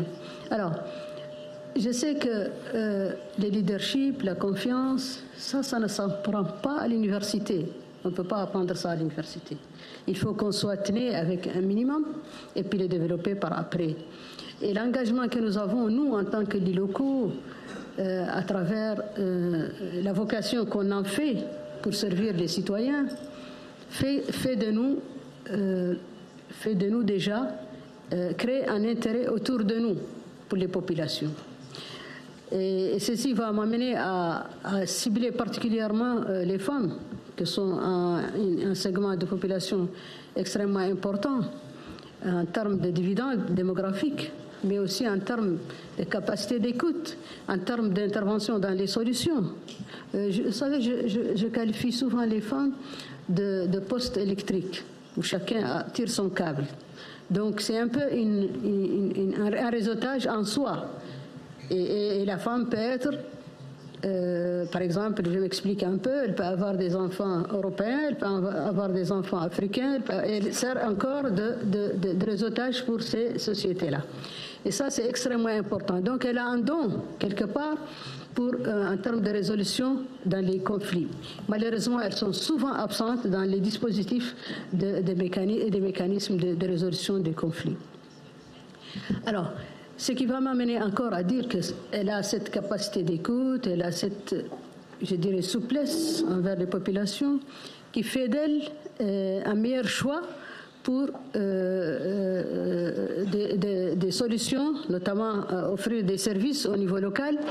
Je ne veux pas dire que les mairies doivent être dirigées par des femmes, c'est un peu une façon de le dire, mais elles sont en tout cas, elles ont des prédispositions importantes pour justement diriger ces communes, ces municipalités au niveau local. Et il faut nécessairement qu'on puisse faire attention à elles en termes de fourniture de services, en termes de... Il faut, parce que j'avais dit tout à l'heure les dividendes démographiques, mais aussi en termes de présence, en termes d'engagement dans nos pays, en Afrique particulièrement, ce sont les femmes qui animent, ce sont elles qui votent, ce sont elles qui mobilisent. Malheureusement, elles sont souvent sous-représentées. Et ça nous incombe, nous, en tant que pouvoirs locaux, si on veut vraiment aller de l'avant, si on veut vraiment être dans une dynamique de développement, il faut nécessairement qu'on puisse avoir les femmes autour de nous et pouvoir les engager. Donc nous sommes, en tant que pouvoirs locaux, en tant que gouvernements locaux et régionaux, ce leadership nous est inné parce que quelque part, on a une constante réflexion, on a cette envie de toujours innover qui fait de nous des leaders, en fait, des leaders innés, si je peux dire. Voilà, très brièvement, je n'avais rien préparé, mais voilà, quelques idées comme ça dans la foulée. Merci beaucoup. Mais vous n'avez pas besoin de préparer grand-chose, je pense. Le message est bien passé, Madame la Présidente. Merci d'amener cette perspective aussi des femmes comme solution, qui est très, très important pour nous, effectivement. I remember that when we were gathering and looking for solutions together during the pandemic, when we were actually cooking the feminist municipal movement. I say cooking because it was, you know, a very collective effort to put in the pot everything that we were learning. Many of you, the political leadership, were talking about people, planet, and government. They were the basis for our Pact for the Future of Humanity, and we were saying, for people, we need feminism, and feminism doesn't only mean women; it means that vision, that renewed type of leadership. So it's not only women in decision making, which we really want as well, but it is about that shared view, that empathic approach to public policies. For planets, we need proximity. We need to take care of the planet. We need to ensure that we keep the global connections for sure, but we need to be very mindful of the common goods that we have, of the resources that we have. And for government, we need more municipalism. And these were the three things that we were saying back then a couple of years ago, and that I hope can still be strong building blocks for the outcomes of our deliberations within the context of the social covenant that is going to be shaping our way forward. So as promised, I'm going now to Lorena Zárate from the platform on the right to the city. Lorena, you can speak from there, or you can. Perfect. So we see you. Thank you, friend, for being with us, for your continued partnership, I would say, and shared vision in our processes. Please. Gracias, Emilia. Buenos días a todas y todos. Y gracias por esta sesión muy potente, muy poderosa de esta mañana, donde creo que se ve claro el avance en la visión común, no solo en una narrativa, en un lenguaje común, en una visión común, en unos valores en común y en un camino ya recorrido y lo que viene por adelante. Me gustaría enfatizar solo un par de cosas muy puntuales y me parece que es muy importante que tengamos mucha claridad que el momento que estamos viviendo hoy no solo es muy distinto de hace 10 años, 20 años o 30 años, sino que nos pone en unas disyuntivas que a la vez muestran la agenda muy claramente, me parece, de lo que tenemos que hacer. ¿Qué quiero decir? No estamos ya en la era neoliberal, no estamos ya en la era de las políticas de austeridad neoliberal. Estamos en una era post-neoliberal y en una era post-neoliberal abiertamente autoritaria y antidemocrática. La era neoliberal fue el ataque, ¿no?, al sector público, a la esfera de lo público, al debilitamiento de las instituciones públicas y del Estado y la capacidad de planeación y de acción. Ahora estamos más allá de eso.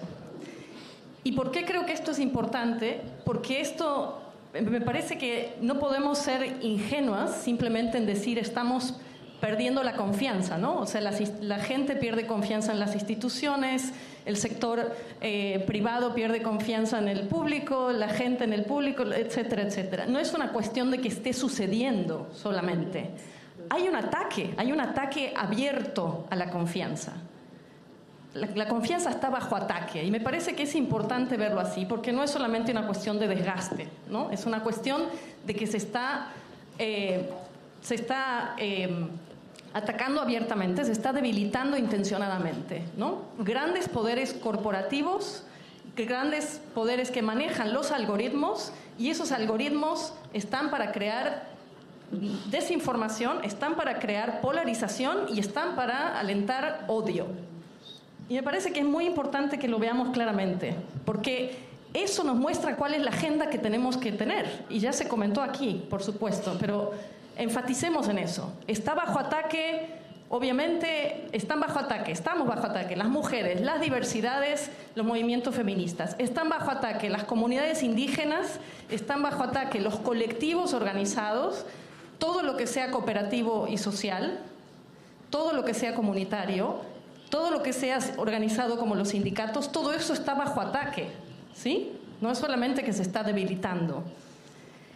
Está bajo ataque, por supuesto, la esfera local municipal, y ya nos comentaban lo que está pasando en Ecuador, que lo veíamos siguiendo de cerca. Por supuesto, enviamos solidaridad y lo que podamos apoyar, porque es muy grave lo que está pasando y no es único. Entonces, hay una intencionalidad, hay una agenda, y por lo tanto creo que está clara cuál es nuestra agenda. Es resistir a todo eso, es oponernos a todo eso y es fortalecer lo contrario a todo eso, porque hay ataques muy deliberados y muy organizados atrás de esto. Y son ataques muy contextualizados, ¿no? Son agendas que responden muy bien a las condiciones locales, a la cultura local, al lenguaje local, pero son muy organizados, muy globalizados, muy coherentes en lo que están haciendo y con mucho apoyo, por supuesto. Entonces, me parece que está claro lo que tenemos que hacer y que esta recuperación y defensa de la confianza tiene que ver con una recuperación de la esfera pública y de la esfera civil, ¿no? Porque si no, no sé bien de qué estamos hablando. Y lo mismo con la cuestión de la provisión de servicios básicos. No es solamente una cuestión de infraestructura, no es solamente una cuestión de que la gente pueda resolver las necesidades cotidianas. Estamos hablando de la cohesión social, estamos hablando del futuro de nuestra sociedad, estamos hablando de las instituciones, estamos hablando de la democracia, ¿no? Entonces, me parece que es importante hacer estas conexiones, tener claro el escenario actual, no podemos ser ingenuas. Y esos ataques, sabemos bien de dónde vienen, sabemos bien que se están coordinando y qué mecanismos están usando. Me parece que tenemos que responder a esa escala. Y obviamente, desde lo local, con un plurilateralismo que tiene que ser desde y para los territorios. Como se dijo bien aquí, desde y para los territorios, desde y para las comunidades, desde y para las ciudades y las regiones. Y de lo que estamos hablando, en todo caso, creo que es de descentralizar ese multilateralismo, ¿no? Y revertir esas tendencias de concentración de poder, que es lo que vemos en todos lados, a todos los niveles. Muchísimas gracias.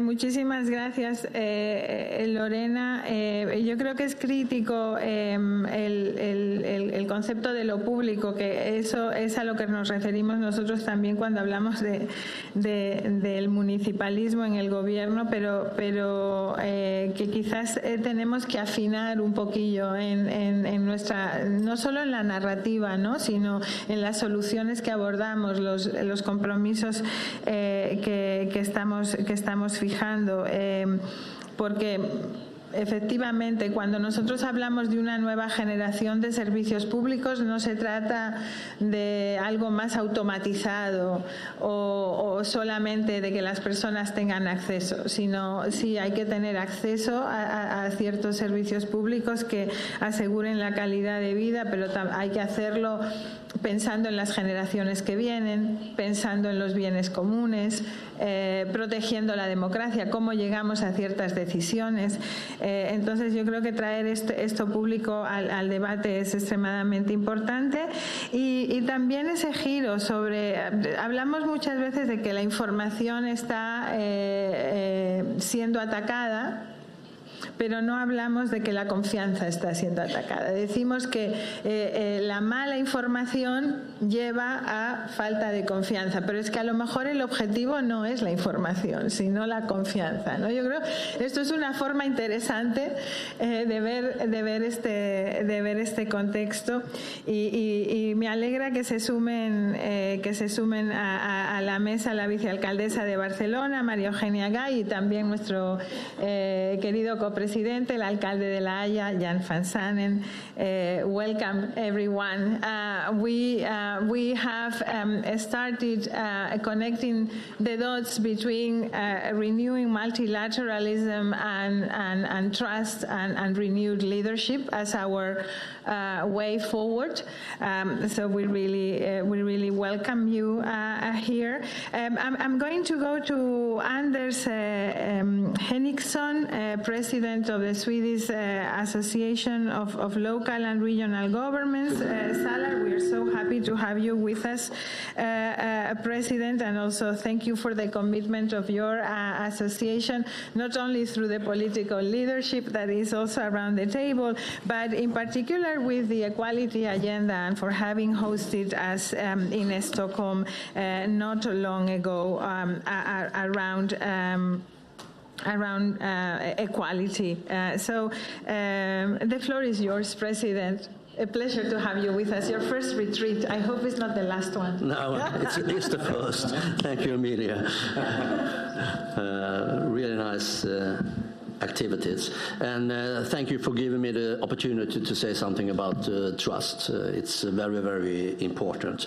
So, dear colleagues and dear friends, I want to start to thank the International Observatory on Participatory Democracy for 25 years of working to make local democracy better and stronger. And SALAR, our organization, is very proud to be a part of this group.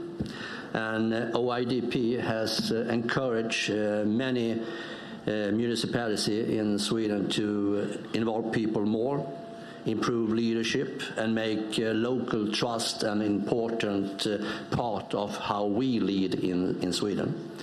Today, trust is not just a nice idea, it's something we really need in politics. In Sweden and in many other countries, trust in our institutions are getting weaker. People often feel far from the public service they should get. And at the same time, foreign groups and false information try to divide us, make us lose confidence in democracy, and break our unity. Of course, we must answer to this. We have to do it together and do it strongly, not only by defending what we already have, but by building something better and stronger. So the answer to this is to invest in closer, more open government where everyone shares responsibility. And we need to go from giving welfare to people to creating welfare with people. And this is not just about methods, it's also about new, strong leadership. Across Sweden, we have many municipalities who are working in this direction and doing this, and I think it's important to give concrete examples. So let me give you some concrete examples. In Malmö, a city in south of Sweden, social services have dialogue social workers. These professionals not only handle cases, but also talk regularly with residents. They make safe spaces for discussing sensitive topics and help rebuild trust in important services. Many of our members have ways for citizens to talk to and work with government. They do it through open meetings, careful discussions, and digital platforms. And municipalities deals with difficult issues in an open and respectful way. And I think it's important that these meetings are not just for show. They lead to real decisions. It's also very important for young people to take part. If we want them to believe in democracy, we must let them help shape it. We have some good examples there too. Two municipalities, Örnsköldsvik and Lund, they have young people join youth councils, act as youth representatives, and join youth meetings. And these meetings are not separated, they are connected to real political decisions. In Borås, another town in Sweden, local councils let the residents develop their own neighborhoods. And I think these examples shows that real participation needs structure, regular work, and political will. Human rights is also important for building trust. Stockholm includes human rights in how it governs. Piteå in the north of Sweden calls itself an MR municipality, making sure that local policies follow human rights principles. And this makes the government more fair and means inclusion is part of the system, not just an option. All these examples show one thing. Trust is built by doing things. Trust grows when leaders talk openly about real problems. Trust grows when processes are open and respectful, and trust grows when citizens see their voices matter. I think we already know many of these models and examples, and we have learned a lot also from OIDP.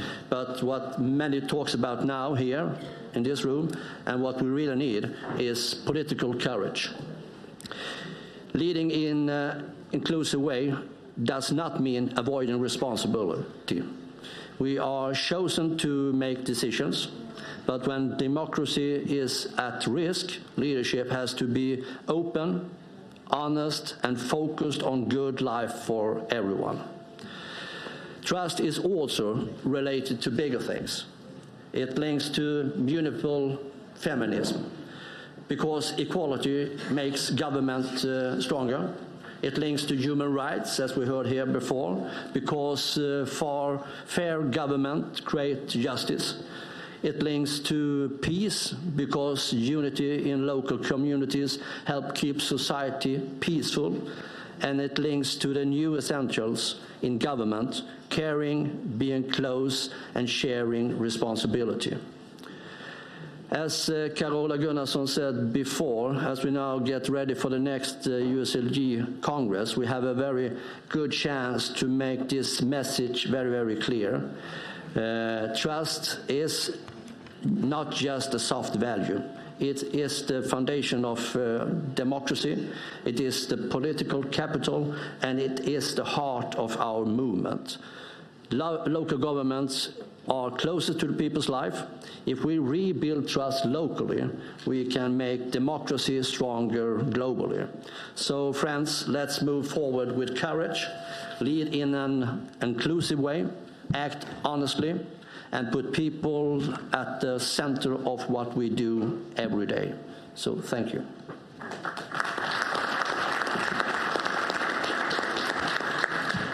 President, I think on your very own, you have drafted a part of our outcome document for Tangier. I think it's a really a good summary of what we want to say about this. Trust is a funny thing, though, isn't it? I was talking to colleagues from the metropolitan area of Barcelona not very long ago, and it's funny. If you ask people, do you trust your government? The first reaction is, no, politicians, you cannot trust politicians. I mean, my friends do that. I don't know if it is because they know I work with politicians and they want to make my life difficult. But many people, the first reaction is that. On the other hand, if you ask them, do you trust that the water you're going to drink is healthy? They trust it. Do you trust if there is an emergency that there is going to be a response? Do you trust that your public space is going to have good lighting? Do you trust this? If you go service by service, it is actually a very different answer. And people are shocked when those things do not work. You know, there comes an emergency and everybody thinks, but they should be taking care of us, right? And I'm like, yeah, but how much did you want to invest in those services? So I think we also need to look at that. I think it's important, very, very important for us to make sure that we link this issue of trust with doing, with delivering. A very big part of the failure that we see in the multilateral system now is that that delivery was not there. It comes to your point, Maria Fernanda, that we were talking about earlier, that delivery was not there, but also to the failure of being accountable for when someone was not following the rules, right?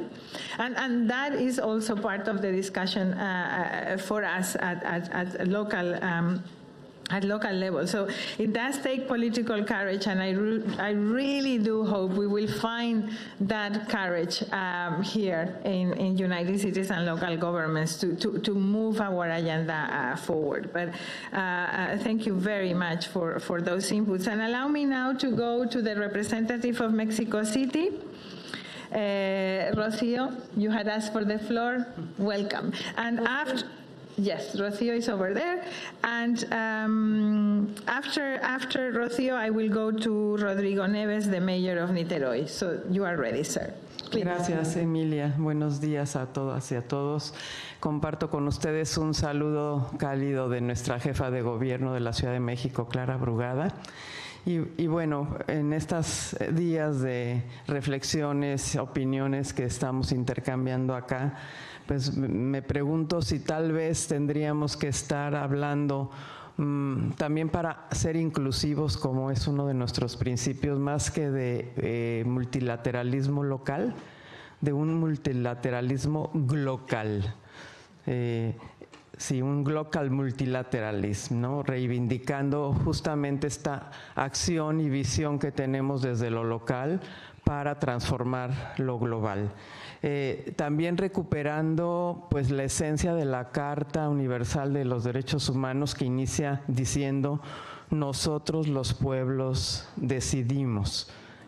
Y ahí seguimos. Entonces estamos hablando de los pueblos, y que se fue representando por las naciones. ¿Pero qué son las naciones? No siempre decimos, no es una organización de gobiernos unidos, de gobiernos nacionales unidos, es una organización de Naciones Unidas, y las naciones las conformamos los pueblos y sus gobiernos que legítimamente los representan. Y claro que los gobiernos locales y regionales son también, o somos también, representantes legítimos de los pueblos, de nuestros pueblos. Y nosotros decimos en México, pues hay que mandar obedeciendo como gobiernos locales y regionales, nacionales. Y los gobiernos que estamos en ese tenor, pues si no representamos adecuadamente y respondemos con nuestros pueblos, como decían los alcaldes, con nuestros pueblos, ante estas crisis que se han multiseñalado, pues también no podemos ganar esa confianza. Y cuando decimos nosotros también confianza, es más allá que proximidad, es proximidad, pero más allá que proximidad, es cercanía, sí, pero más allá que cercanía. Pensamos que es identidad, que es raíz, que es la esencia, es memoria, es la esencia misma de el ser gobierno, tener esta identidad, y ser también esperanza y ser utopía, pero utopía que se transforma en realidad. Nosotros hablamos sí de realizar utopías, y hablamos de que los derechos deben de ser hechos realizados. Tenemos este periódico que se llama Hechos por tus Derechos, que va casa por casa transitando en la ciudad, y una, como decía el compañero de Suecia, pues sí, en ejemplos concretos, pues hablamos de un gobierno casa por casa, de un gobierno de territorio, no de escritorio, para ganar esa confianza y poder realmente avanzar junto con nuestro pueblo, nuestros pueblos, transformar el mundo, ¿no? Que es lo que creo que queremos en esta gran red que tiene como vocación el avanzar desde lo local para transformar lo global, que es lo que seguimos sosteniendo. Así que pues pensamos que debemos de seguir luchando por este multilateralismo global, porque es además un mandato de nuestros pueblos para poder tener el bienestar, la libertad, la democracia y la justicia que aspira. Gracias.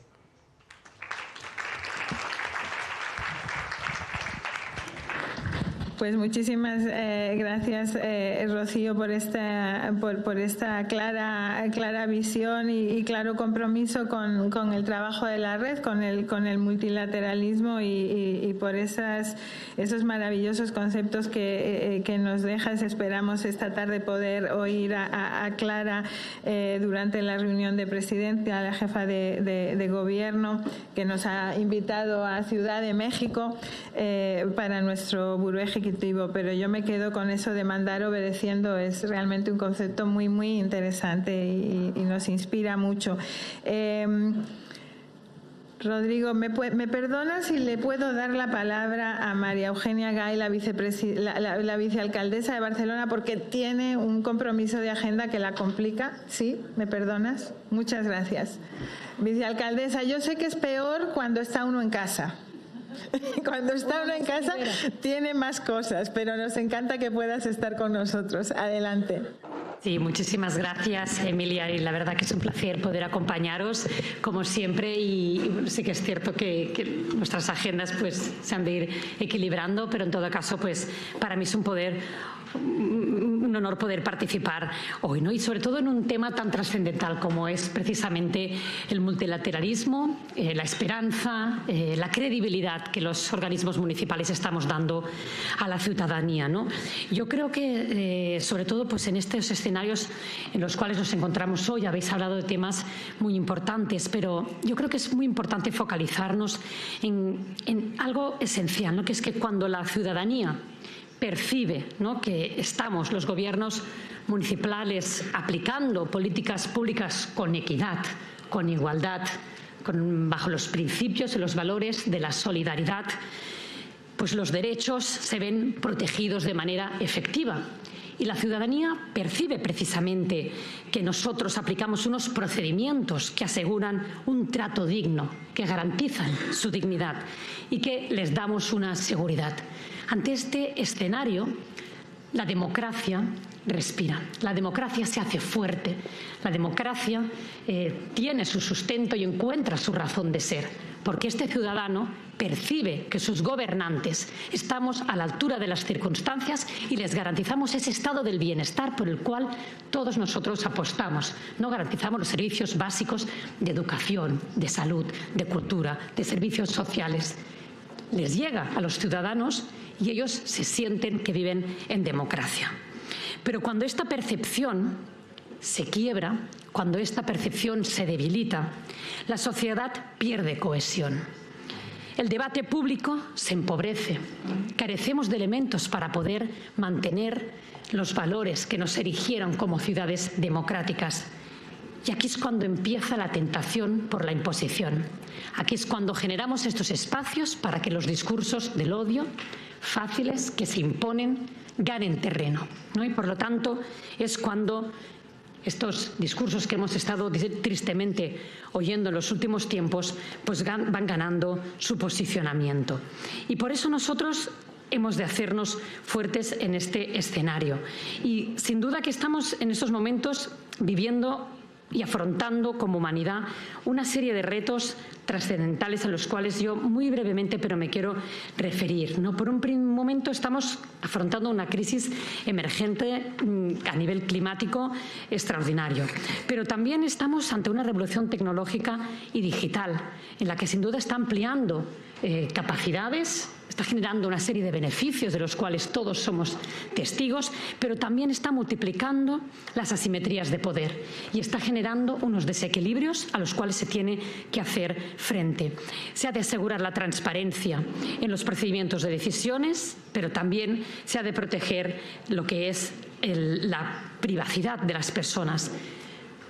Se ha de proteger su derecho al honor, se ha de proteger su dignidad ante estos posibles ataques y ante la posibilidad de que se puedan ver solo contemplados como datos, ¿no? Y que, por lo tanto, la protección de los derechos humanos ha de ir muchísimo más allí de lo que realmente nos contempla. Pero yo me quería detener y releer precisamente el otro día en el que tuve la oportunidad de inaugurar el grado en Derecho que la Universidad Central de Cataluña va a abrir los próximos meses, ¿no? En el que precisamente reflexionábamos sobre la importancia del derecho como eje vertebrador de toda sociedad democrática y justa. Porque efectivamente los retos que hoy estamos afrontando y los que me he referido, pero también la paz mundial, ¿no? La paz en la que todos estamos anhelando y en la que sin duda no llega, han de pasar por este respeto a un derecho internacional humanitario, al volver a recuperar las estructuras de las leyes que nosotros hemos sido capaces de construir como gobernantes, como comunidades dentro del multilateralismo y ser conscientes que su respeto ha de estar por encima de cualquier voluntad jurídica o política y, por lo tanto, que este respeto ha de ser fundamental. Y aquí pues ha sido sobre todo el fenómeno migratorio global el que ha de también hacernos entender que vivimos en un momento de profunda convicción de lo que son los valores del derecho humanitario. Porque cuando personas se ven obligadas a cruzar las fronteras huyendo de la guerra, de la persecución o de la miseria, el principio de dignidad deja de ser una abstracción teórica. Viene a ser un imperativo jurídico que exige una respuesta institucional valiente, una solidaridad efectiva y una coherencia real con los valores que proclamamos. Las migraciones expresan con crueldad absoluta las fracturas de nuestro tiempo y sitúan a Europa delante de una pregunta esencial. Pero yo diría no solo Europa, sino el mundo y las ciudades en las cuales nosotros estamos dando cobijo a estos fenómenos migratorios en los cuales nos vemos envueltos y que, pues precisamente por unas políticas que se están tomando en un determinado país, pues están viendo zarandeado todo el fundamento en el cual se han regido los derechos humanos y que hoy han sido precisamente esta diversidad en la cual nos encontramos todos en esta mesa y en la que todos hemos sido pues precisamente testigos directos en nuestras familias y en nuestras comunidades de estos movimientos que nos han hecho crecer como comunidades, fortalecernos como ciudades y enriquecernos a nivel internacional como seres humanos. Pues ha de haber una idea muy clara y es que la dignidad humana representa el límite del poder y el fundamento mismo del derecho. Cuando la política asume esta premisa, cuando entiende que el derecho ha de preservar esta función civilizadora, es cuando precisamente se le da fundamento a la democracia. Cuando, por el contrario, no se es consciente que el derecho ha de ser quien ha de regir todas las relaciones entre la humanidad, es cuando precisamente se deshumaniza la política y se cae en el autoritarismo absoluto y en el quebrar precisamente lo que es la democracia como la hemos venido defendiendo y representando. Así que hoy yo creo que es importante hacer un llamamiento, ¿no?, ante la situación mundial en la que estamos afrontando, que las ciudades nos tenemos que hacer fuertes. Lo he hablado con varios de vosotros en determinadas reuniones multilaterales que hemos tenido, pero es el momento de que las ciudades alcen la voz, se hagan fuertes, porque la democracia está peligrando, porque la vulneración sistemática de los derechos humanos nos ha de interpelar de una manera fuerte y nos ha de ser conscientes de que la unión entre todos nosotros ahora es más necesaria que nunca.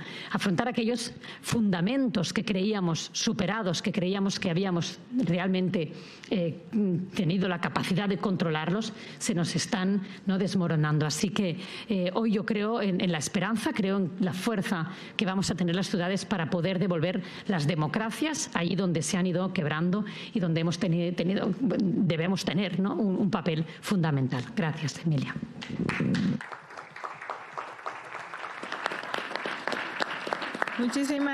Muchísimas gracias, vicealcaldesa. También como representante de la Diputación de Barcelona, otro miembro, ahí con diferentes sombreros, como decimos, pero no solamente poniendo ideas sobre la mesa. Yo creo que para todo el movimiento está claro el compromiso de Barcelona con el municipalismo global. Y Barcelona no solamente pone ideas, sino que pone también recursos. Es nuestra casa global. Esperamos que lo siga haciendo.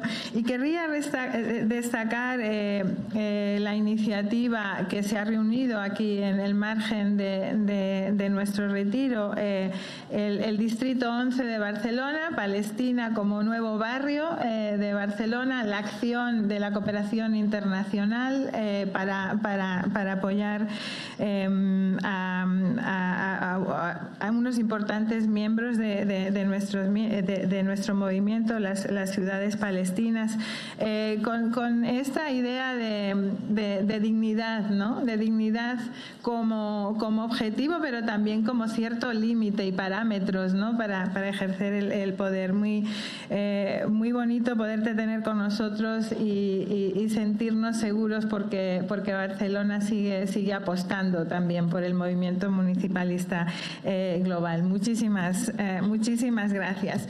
Y ahora sí, muchísimas gracias al alcalde de Niterói, también presidente de Mercociudades, Rodrigo Neves. Un placer tenerte con nosotros. Thank you for coming. Buenas tardes, Emília. Uma saudação especial. Vou falar portunhol, uma mistura de português com espanhol. É um prazer e uma honra estar com todos vocês. Estou muito feliz porque terminou o carnaval em Brasil e a escola de samba de minha cidade, Niterói, é a campeã de carnaval de Rio de Brasil.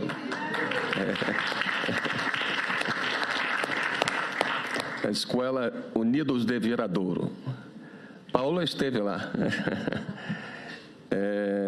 É uma honra estar aqui com vocês, compartilhando essas reflexões sobre o nosso movimento municipalista global rumo a Tanger. O movimento municipalista latino-americano vive um momento de fortalecimento com a adesão da Cidade do México ao Mercocidades, a nossa associação. Portanto, hoje o Mercocidades já representa todos os países da América Latina, do México até o Uruguai. E estamos trabalhando também a nossa unidade com a firmatura agora em abril, no Equador, de um acordo entre o Mercocidades e a FLACMA. Estamos em um período de profunda transformação da ordem mundial. A democracia, o multilateralismo estão sob pressão devido à fragmentação geopolítica, à instabilidade climática, o aumento das desigualdades e a crescente desconfiança nas instituições. Ao longo dos últimos 40 anos, processo de depreciação dos salários já mencionado tem sido progressivo e gradual. O período da pandemia do Covid-19 acelerou esse processo global de desvalorização e de sobrecarga aos estados nacionais. Essas situações afetam a possibilidade de construirmos narrativas que possam gerar expectativas e um futuro melhor para os cidadãos. A pior maldição que pode cair sobre um povo é esperar sem esperança e sem confiança. Esse contexto criou uma situação propícia para a ascensão de movimentos extremistas, fascistas, que promovem o ataque ao estado de bem-estar social e à democracia. O constante desafio às instituições democráticas e a ruptura dos acordos multilaterais que testemunhamos diariamente são duas faces da mesma moeda, que tem ligação com o aumento das desigualdades e o benefício para poucos. Nesse contexto, os governos locais têm a vantagem de estarem mais próximos das pessoas, serem empáticos com os seus cidadãos, podendo gerar novas narrativas e implementar políticas públicas inclusivas que ofereçam um novo horizonte de coesão social. Portanto, no contexto de erosão democrática, fragmentação social e incerteza global, a confiança tornou-se um valor fundamental para os nossos governos locais e um desafio crucial para a liderança política.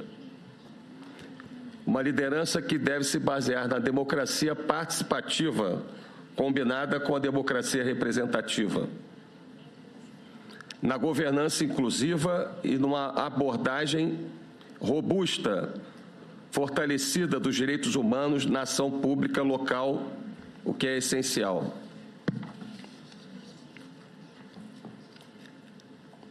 Por fim, gostaria de enfatizar que nestes momentos de fragmentação e crise para o multilateralismo, a América Latina e a Europa deram um passo importante rumo à cooperação e à construção de consensos com a assinatura do acordo do Mercosul com a União Europeia, que não pode ser apenas um acordo comercial, mas tem que ser, sobretudo, um acordo de cooperação para o desenvolvimento das nossas cidades e dos nossos povos. Este acordo também atribui aos governos locais a responsabilidade de garantir que nenhum cidadão fique para trás durante a sua implementação. O acordo do Mercosul com a União Europeia abre uma oportunidade de redefinir o multilateralismo desde a base nas cidades, colocando as necessidades cotidianas das pessoas e do planeta no centro. Nós, governos locais, trabalhamos diariamente para garantir serviços públicos de qualidade às pessoas. Sabemos que alcançar esse objetivo exige liderança local e regional compromissada, financiamento adequado e capacidade institucional para fornecer serviços transformadores que garantam acesso universal e a sustentabilidade no longo prazo. Portanto, gostaria de concluir enfatizando a nossa convicção de que todos nós que fazemos parte da CGLU estamos unidos pelo compromisso de construir um amanhã melhor para todos, baseado na coesão social, na redução das desigualdades, na defesa dos direitos humanos, da sustentabilidade e da democracia. Muito obrigado.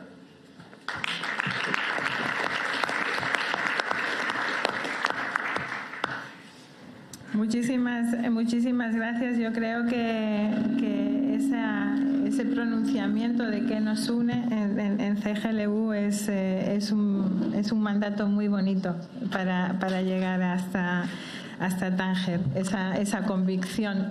Y en la lógica de invitar y equilibrar la mesa, no solo en cuestión de género, pero sino también de voces, quisiera invitar a María Fernanda Espinosa a que reflexione con nosotros las cosas que hemos oído esta mañana.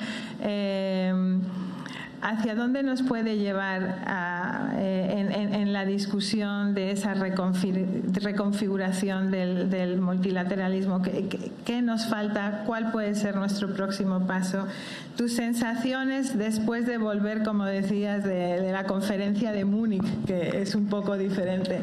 Y después de María Fernanda iría a nuestro presidente, el alcalde de La Haya. María Fernanda. Gracias Emilia. Realmente bien enriquecedor el intercambio y lo que me parece tan interesante es que narrativas y discursos políticos que vienen de lugares tan distintos, desde espacios tan distintos, pueden tener una convergencia y un alineamiento que a veces digo, bueno, yo creo que es CGLU haciendo magia y construyendo un sentido común, que es el sentido común que necesitamos ahora para precisamente contrarrestar lo que decíamos antes, ¿no? Que no es solamente un deterioro de la cooperación internacional de la confianza de las ciudadanas y ciudadanos en las instituciones, un desgaste y una erosión de las instituciones democráticas. Más que un desgaste, es una suerte de ruptura que requiere un proceso de reconstrucción. Y hacer una reflexión quizá sobre esta relación entre el minilateralismo, el plurilateralismo y el multilateralismo. Y creo que ahí hay que de manera intencional construir esas conexiones, porque en definitiva pensar en una cooperación internacional ad hoc a veces que conduce a una posible fragmentación, yo creo que hay que vacunarnos un poco contra eso y ver cómo comunica, ¿no? Cómo comunica el plurilateralismo y esta suerte de alianza de voluntades, ¿no? Con la universalidad y con una suerte de alianzas no de voluntades sino de responsabilidades, básicamente de no coalition of the willing pero coalition of the responsible, ¿no? Porque lo otro suena a un tema de voluntarismo, ¿no? Y aquí el tema de la rendición de cuentas y de la transparencia es absolutamente vital. Entonces me parece que quizá un poco la tarea colectiva para todos es cómo se teje del plurilateralismo al multilateralismo, al tema de la universalidad, al tema de cómo regular y gobernar los bienes comunes con reglas compartidas y responsabilidades compartidas. Se me ocurre cuando decimos los comunes, no solamente son los derechos, sino también son temas tan concretos como el espacio, como ultramar, como la atmósfera y cómo de manera democrática utilizamos el espacio atmosférico. Esa es la crisis climática, por ejemplo. Ahora son temas bien concretos, cómo gobernamos de manera ética y responsable la inteligencia artificial, es decir, el tema de la universalidad, de la corresponsabilidad compartida más allá de la coalición de voluntades, coalición de las responsabilidades más o menos, ¿no? Entonces me parece que esa quizá es una tarea que puede ser interesante para el Congreso de Tánger. Gracias. Thank you very much. This alliance of the responsible is going to stick with us, I think, in the coming weeks and months. And thank you for bringing some concepts which we have not managed to include in this retreat, but we have been talking about them. I think it's a missing link for us in the municipal movement. We will need to address artificial intelligence. We will need to address also issues such as the governance of outer space. And I know it sounds very far away right now, but let us remember how critical the law of the sea has been for the rest of the legal frameworks of humanity. How critical making sure that we all understood that was a common good, and the rules that are still applied today, how they have been shaping the rest of our legal frameworks. And we are at that moment of humanity where outer space will need to do that as well, because it will be in outer space where we're going to be finding the resources that the sea was giving to us when we were shaping that law. And so it's not far from what the political leadership at local and territorial level will need to look at. And we need to explore the right partners to address these issues at a moment where nobody wants regulation. And we need to find the trust to actually be at that table when these issues are discussed. So thank you very much for this and opening up new reflection paths. We very much look forward to this. I have our president, a member of the executive presidency of UCLG, Mayor Van Sanen. Then we have a representative from Krakow who's going to host our next conference. So we are very proud about that. I would like to ask Pedro Bravo to reflect with us later on what is there as important steps toward Tangier, what we need to think about. And obviously, I'm looking at the room. We have a small half an hour. Please take all of that into account if you want to participate. President, the floor is yours. Thank you for coming. Thank you very much. And you were talking about the importance of the law of the sea. And that is a very nice introduction when you come from the Netherlands and you know we live below sea level. So the law of the sea in our history and the history of the world cannot be underestimated. Dear colleagues, dear friends, it is great to see you again after we last met in China for the World Council. And it's always a pleasure to be back in Barcelona for the retreat. Thank you to the colleagues of the World Secretariat and to you, dear Maria Eugenia, and the municipality of Barcelona for always hosting us so well. The weather in the Netherlands was colder than here. We speak today about trust. And perhaps there's no more urgent topic for local leaders to discuss among each other. In my country, the Netherlands municipal council elections will take place on March 18. Don't worry, I've been re-elected already for another period of 6 years, but we'll have those elections. Thank you very much. As always, in the weeks before elections, the media asks a familiar question. And I suspect many of you experience the same in your own countries. How much trust do citizens still have in political institutions? Newspapers publish surveys, commentators analyze trends. Trust becomes a headline. But trust is not lived in headlines. It is experienced in our streets, in our neighborhoods, and in our city halls. When citizens feel unheard, when public debate hardens, when differences turn into divisions, trust begins to erode locally. And when trust is rebuilt, it also begins locally. And the greatest risk to trust is not disagreement, it is disengagement. In our cities, we cannot afford polarization to become paralysis.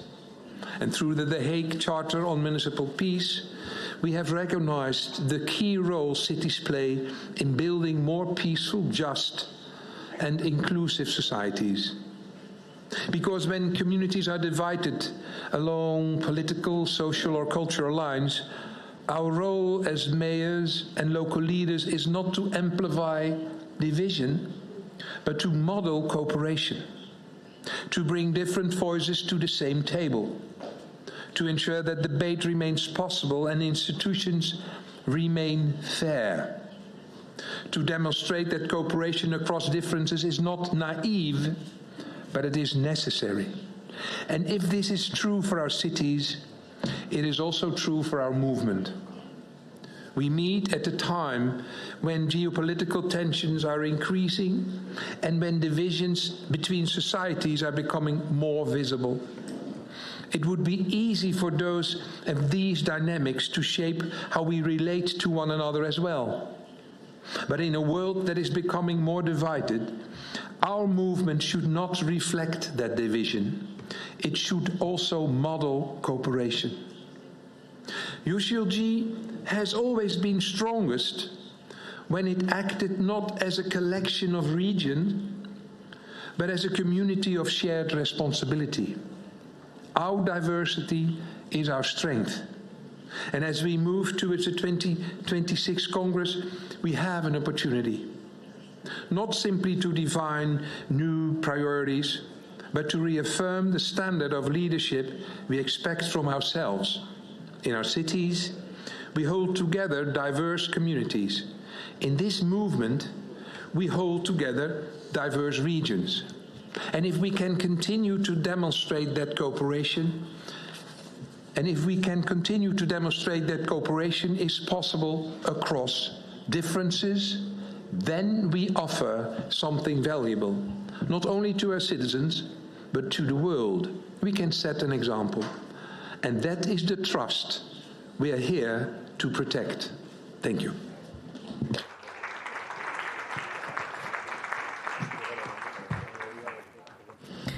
Thank you very much, President. Yeah, that's the trust that we're here to protect, and what the challenge we have in front of us, trying to ensure that we keep building those bridges. One of those sentences of the many that you are gifting us throughout these days is that the problem and what erodes trust most is not the disagreement, but the disengagement, and to stop talking with each other is the reason why it is very difficult to rebuild those bridges. So thank you for those inputs that I am certain will very much be in the spirits of our discussions later this afternoon in the presidency meeting, and will be reflected in the very inclusive program that we're hoping to shape in Tangier.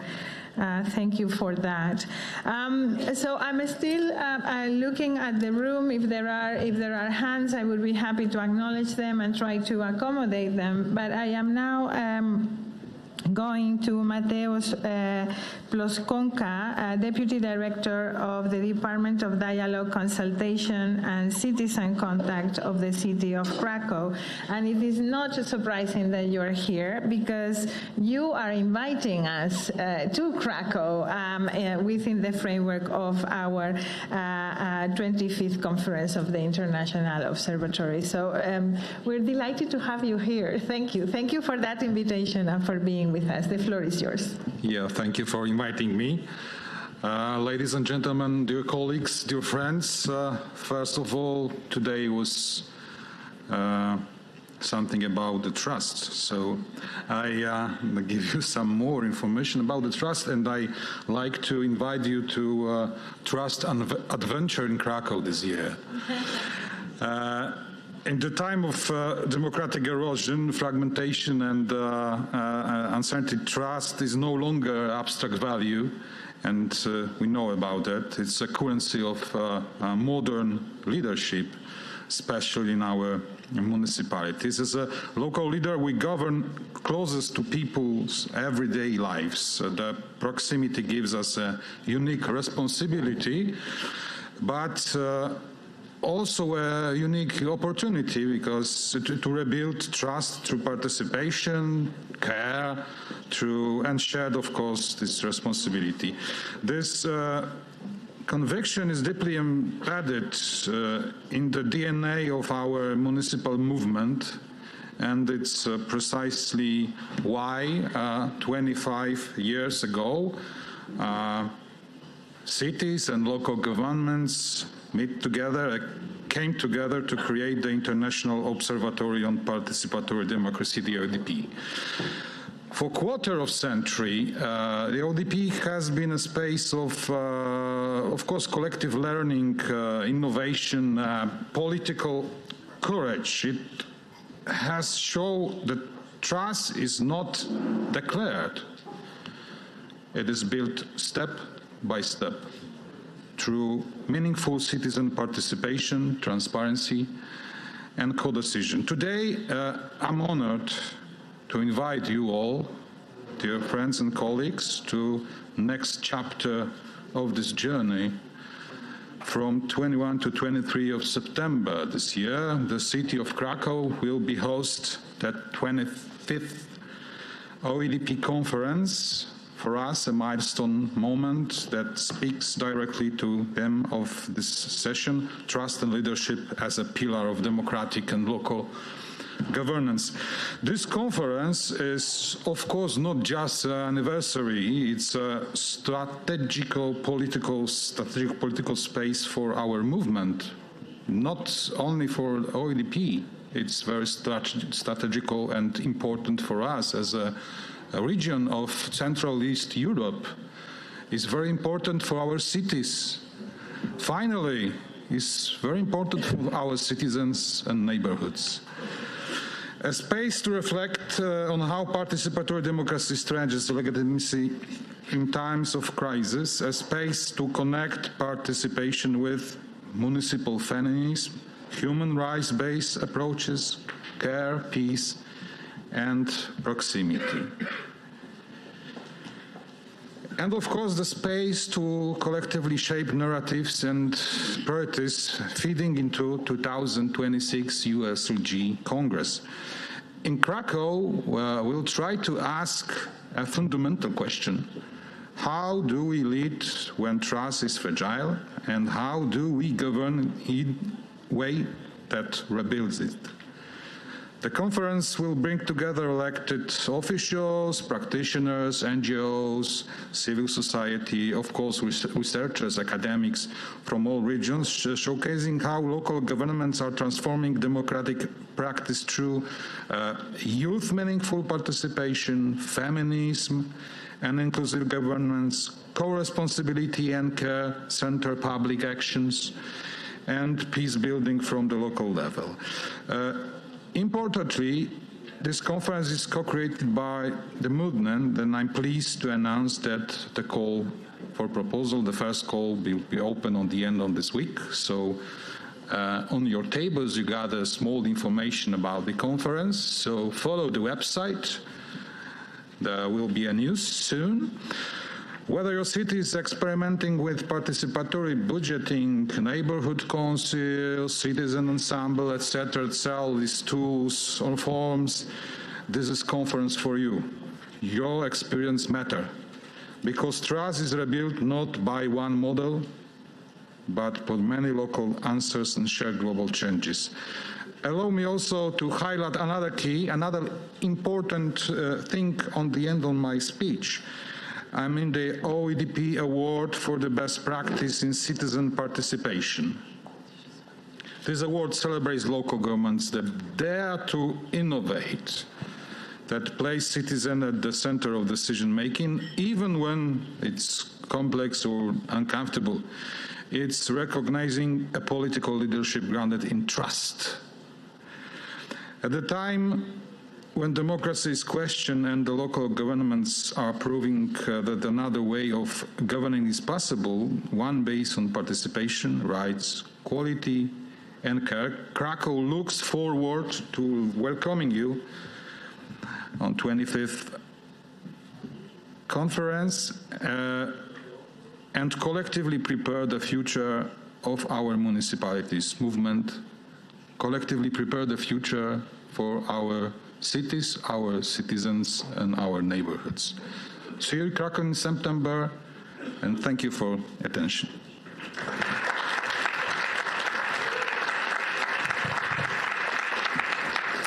You know, the International Observatory on Participatory Democracy is one of those jewels that the movement has, and that might not be as widely known as it should be within the movement. I always say that UCLG is many UCLGs, right? So there are many communities around this movement, and we are working hard to ensure that everybody in UCLG, the political leadership included, knows these communities, because you know, they are true spaces of co-creation that allow us to move forward.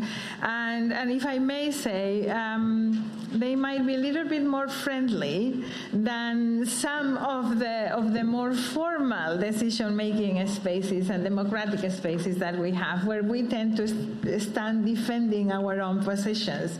This year, this will be in September 21st to 23rd. We have the advantage that the conference will be happening after the Congress, that we don't have a big statutory meeting after the Congress, because the Council will have already taken place. So I am hoping that more political leadership can actually join us in Krakow. And I think you're absolutely right. When we were fostering the discussion within the observatory about where the next conference had to take place, we thought that part of the world was really important. So we're really very grateful that you have agreed to host us, and we look forward to being there with you. So allow me now to, I know that there is a representative of Bilbao that would like to take the floor, but I would like to go first to our co-president, Beke Stofile from South Africa, the president of South African Local Government Association, for some thoughts on the discussions this morning, sir. Thank you very much. Greetings to you, Secretary General, the President, and the members in the executive. Trust, it depends on the coordination of those that are involved. And I think my input on these discussions, its entry point is on the basis of the pride and reflect on the agency in building the trust. I should be proud that during the term of office of this leadership, at least we have managed to maintain the unity of UCLG.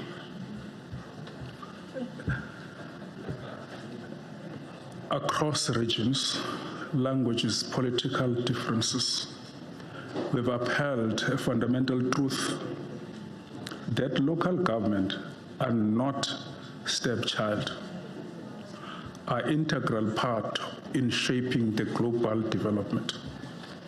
And therefore it had to be at the center of such conversations. And I believe we also understood that local government commitments are actualized in the streets, clinics, schools, markets, housing, and basic services.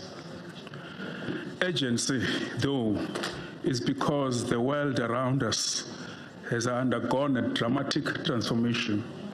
In just a few years, we are navigating a period in which wars has again become a tool of policy. And far too often, it is cities, towns, and communities that bear the brunt.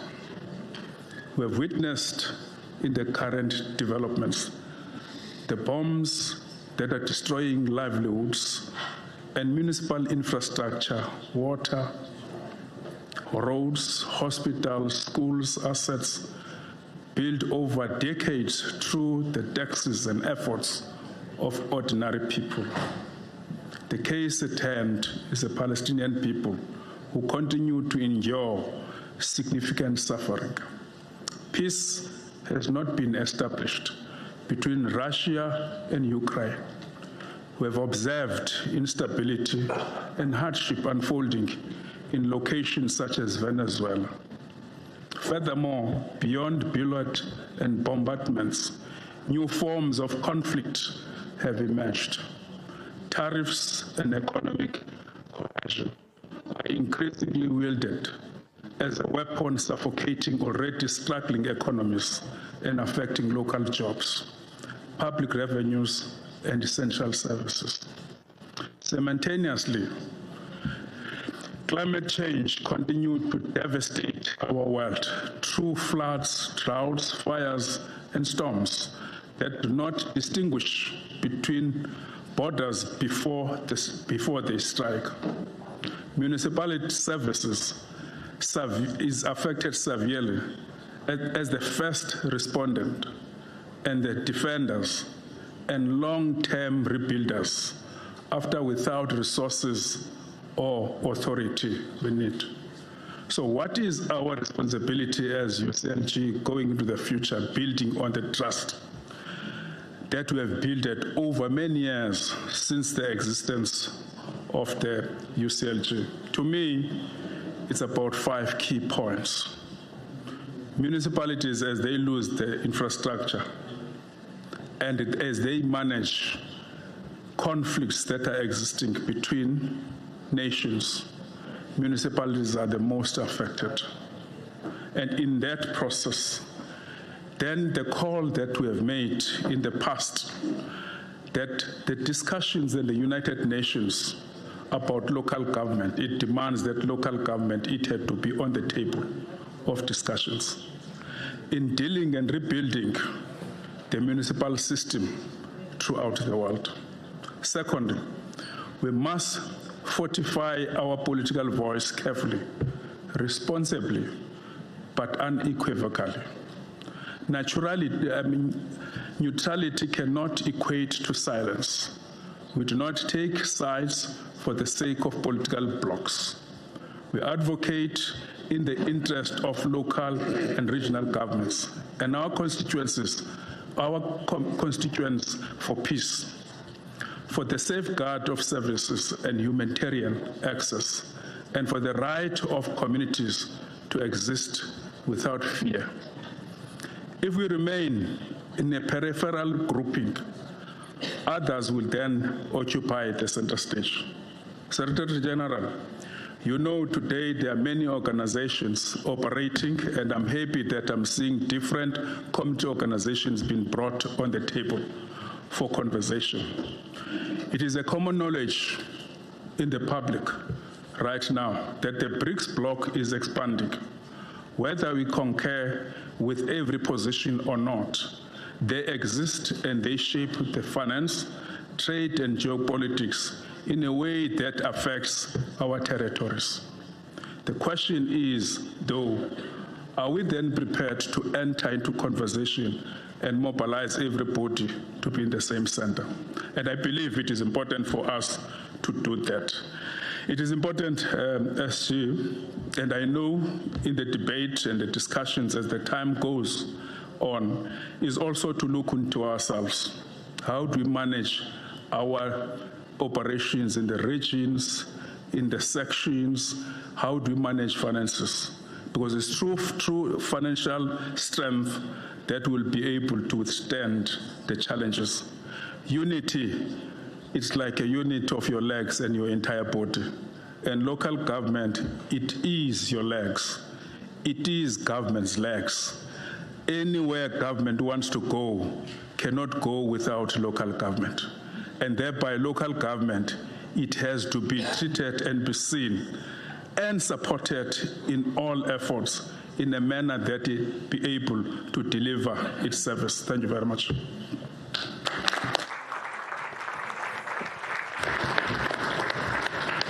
Well, thank you very much, Co-President. As we move forward in these discussions, I clearly see very straightforward messages also that involve our own organizations. It's not only the movement, and I guess many of the messages that are being provided here will also impact the discussions later this afternoon of the presidency meeting. They're very clear views, and I'm very grateful for that because some of the issues on how do we move from being a convener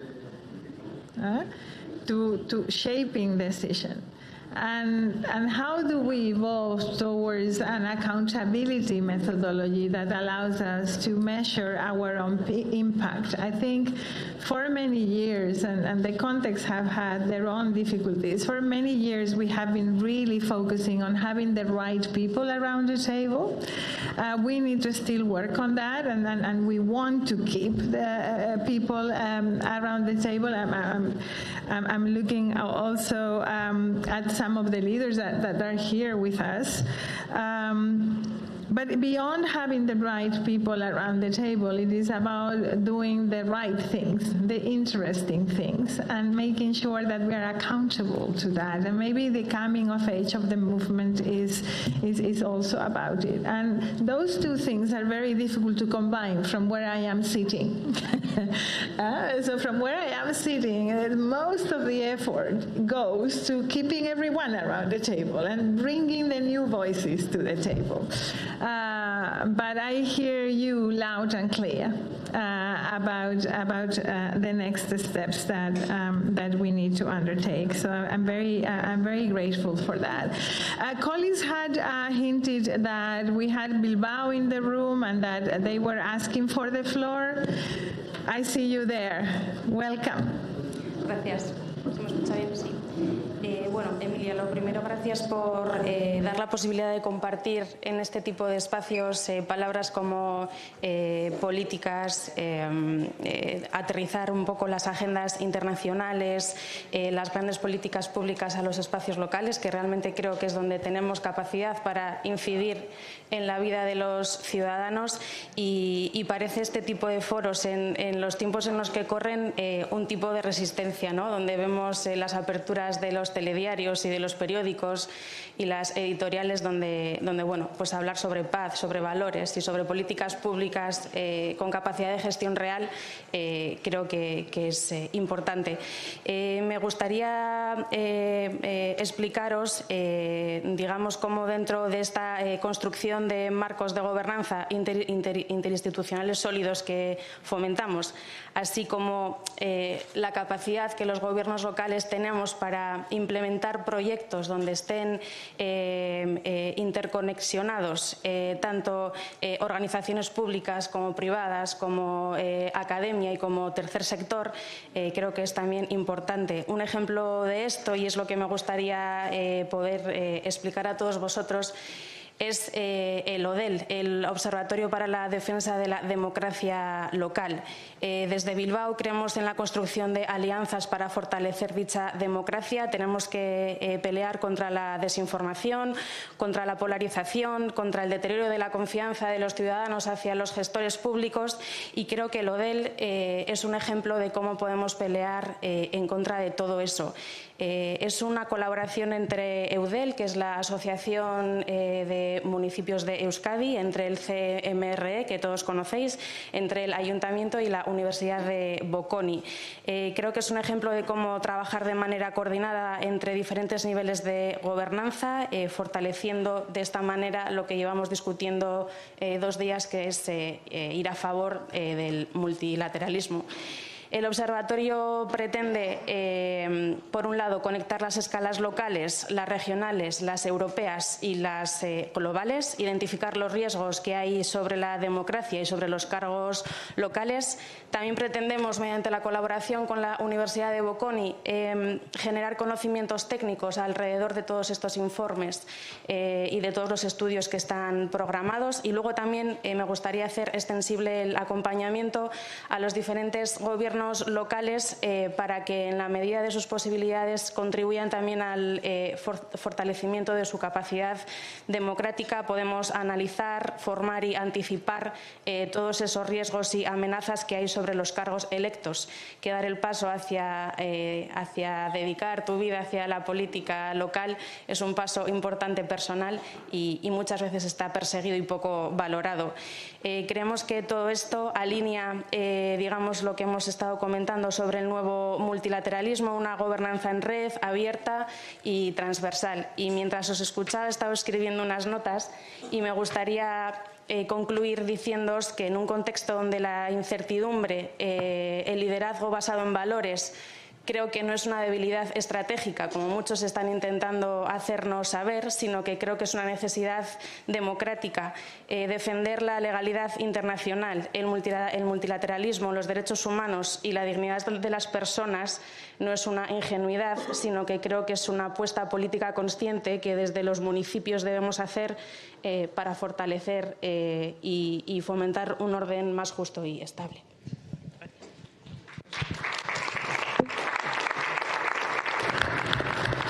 Muchísimas gracias, Naroa. Nosotros sabemos que siempre hemos podido contar con Bilbao desde el movimiento municipalista para fortalecer nuestro legado, y es realmente muy bonito esa fuerza y ese acompañamiento que hacéis con la sección europea para esa temática tan importante. Es una apuesta arriesgada, sabemos, no somos inocentes.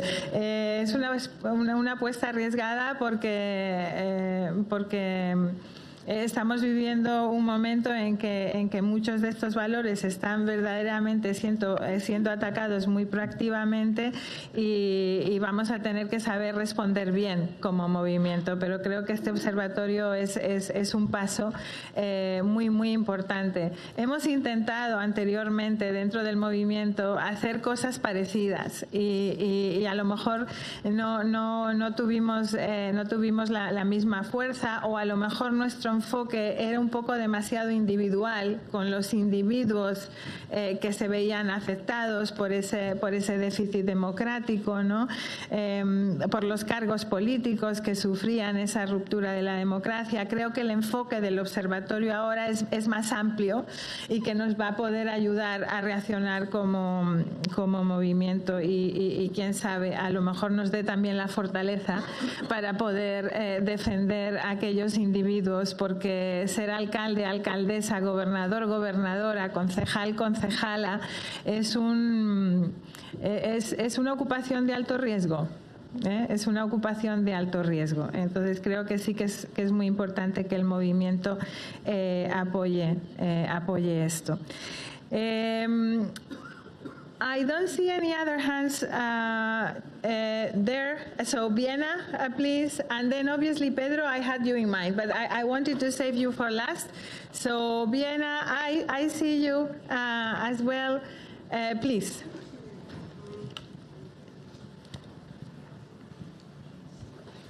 Okay, my name is Shamsa Sadi. I'm the Human Rights Commissioner of the City of Vienna. Many thanks for whole morning time. It was such a pleasure to listen to all of the politicians on the table. It is a great pleasure. For me, trust is backbone of leadership. And of course, for elected leaders, it is more than for the administrations. And for just inhabitants, that they believe on politicians and follow them, it is very much to trust on them. Please allow me to bring an example from my own city. Vienna is the city globally for the highest quality of life. And one of the indicators that it was in the last maybe 10 or 12 years, it was very clear it was a trust on politicians and trust on the administration of the city. So people, they trust that politicians, they tell them the truth and administration implement them. So for me, 4 points are very important in trust. It is the competence. It's not bringing up the ideas, but it is a question of implementing them, and implementing it stronger than just bringing up the ideas. We speak about the affordable housing for many years now, but what we do, I know that it takes time and I know that it takes a lot of budget, but still taking some steps and speaking about them is very important. Fairness. It is the question of access and, again, allocation of budget and allocation of resources. 3, responsiveness. It is frankness. If we speak about the multilateralism and new multilateralism, and we bring up the civil society and NGOs to work with politicians and administrations, if some of the decisions, they are not doable, we have to speak about them and just explain them why not. And the last one is integrity, and it is about values, it is about dignity, and it is considered also here the human and fundamental rights. play a crucial role. But I like that, Amelia, you spoke about the overcoming fragmentation. It is, from my point of view, it is structural fragmentation, but it is also the subjects and contents that we speak about them and we work with them. If we speak about democracy, health, care, housing, and protection of rights of the minorities, different minorities, these are all human rights. And I'm very happy that we spoke this morning about human rights and fundamental rights and implementing them. It's nothing more than just being reliable to human rights and implementing them. Thank you.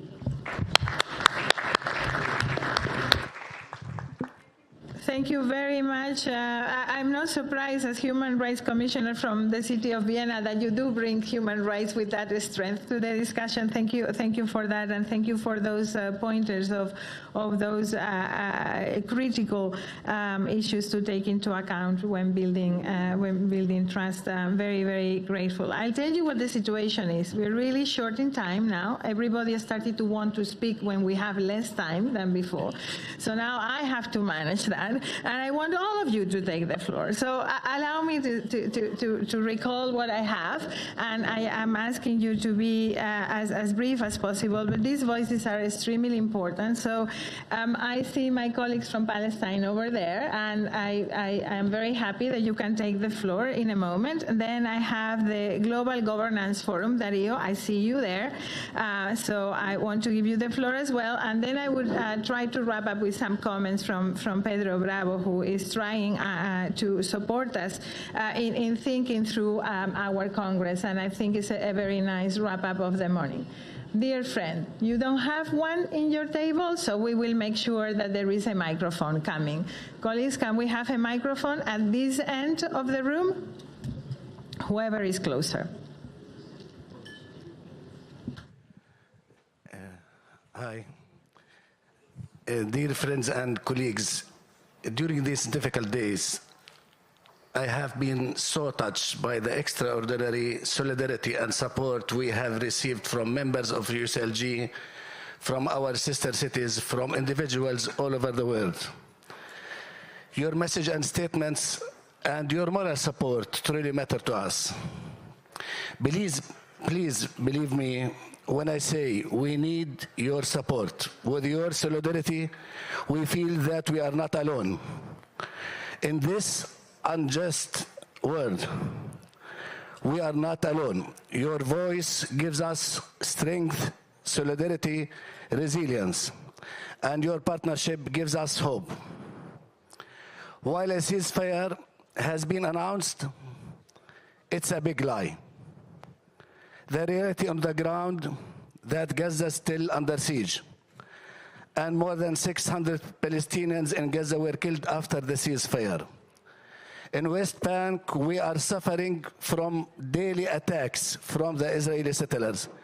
Believe me, when I was planning to travel to Barcelona, the most difficult part was to move from Ramallah city to another Palestinian city. It's so scary, so risky, because in any time you will have the chance to be attacked from Israeli settlers.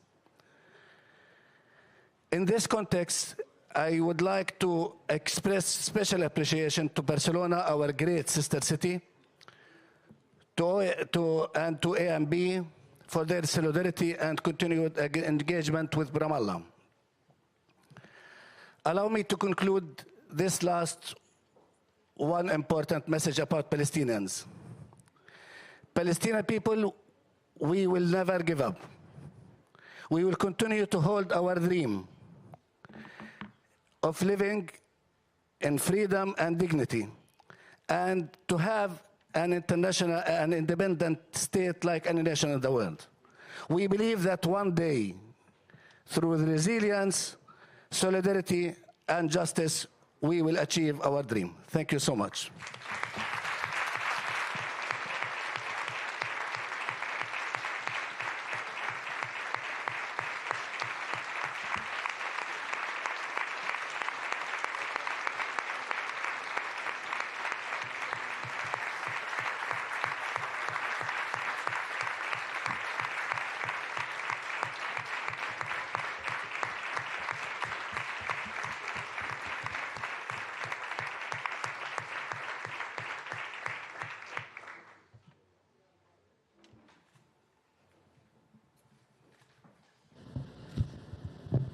you are not invisible and you are not alone. Sorry. It's just that this movement has so much heart in it, and sometimes it's difficult to keep it with one word.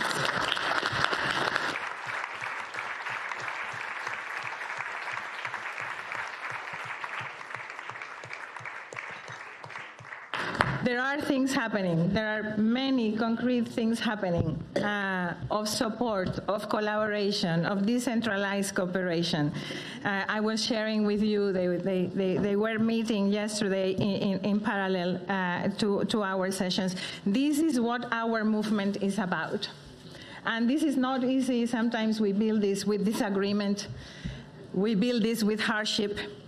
But what is important is that at the end of the day, we manage to keep our shared values going. And dear friends, APLA, our Palestinian Association, we know everything you do, and we are very conscious that this movement needs to be a refuge, but also a place where you can share your own inspiration and your resilience.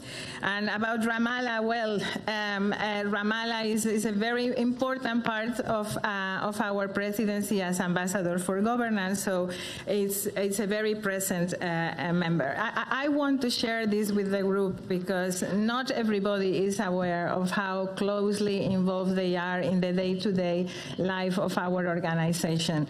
And that is the type of diversity that is sitting in this room, sometimes quiet, you don't hear all the voices, but always acting, always hoping. Thank you very much. So now, allow me to go, I would say to Pedro. Pedro, what a difficult task I am giving you after this, right? After feeling the beating heart of this, oh, I forgot Darío, perdón, claro, it's too many emotions. Please go ahead, my friend. Thank you. I'm going to be brief. I'm coming in representation of the Global Governance Forum, but first I want to say that as a young local and global citizen and as a modest activist and very committed to the reform of our global governance architecture, I'm extremely happy and amazed to be here today and to witness with so much passion how this movement of cities that you are describing and talking about is generating increasing traction, and especially as cities are gaining a clear intention of being protagonists of in multilateralism and in shaping global decisions and in responding to global challenges, and knowing that you have the instruments to really do so in practice. I come here today as a representative of the Global Governance Forum, which is a civil society and academic organization that has made what I think it's an unprecedented exercise, which is trying to answer the question of how would a renewed global governance architecture look like today. We know that our architecture is failing. We live in an unjust world with the climate emergency, with increasing inequalities and with existential challenges. But how would a UN Charter look like if it was written today, not 80 years ago, but today in 2026? So a group of leading academics, experts, diplomats, civil society representatives, former ministers, former Nobel laureates convened and tried to answer to this question, but in a very concrete and practical spirit, like it is yours.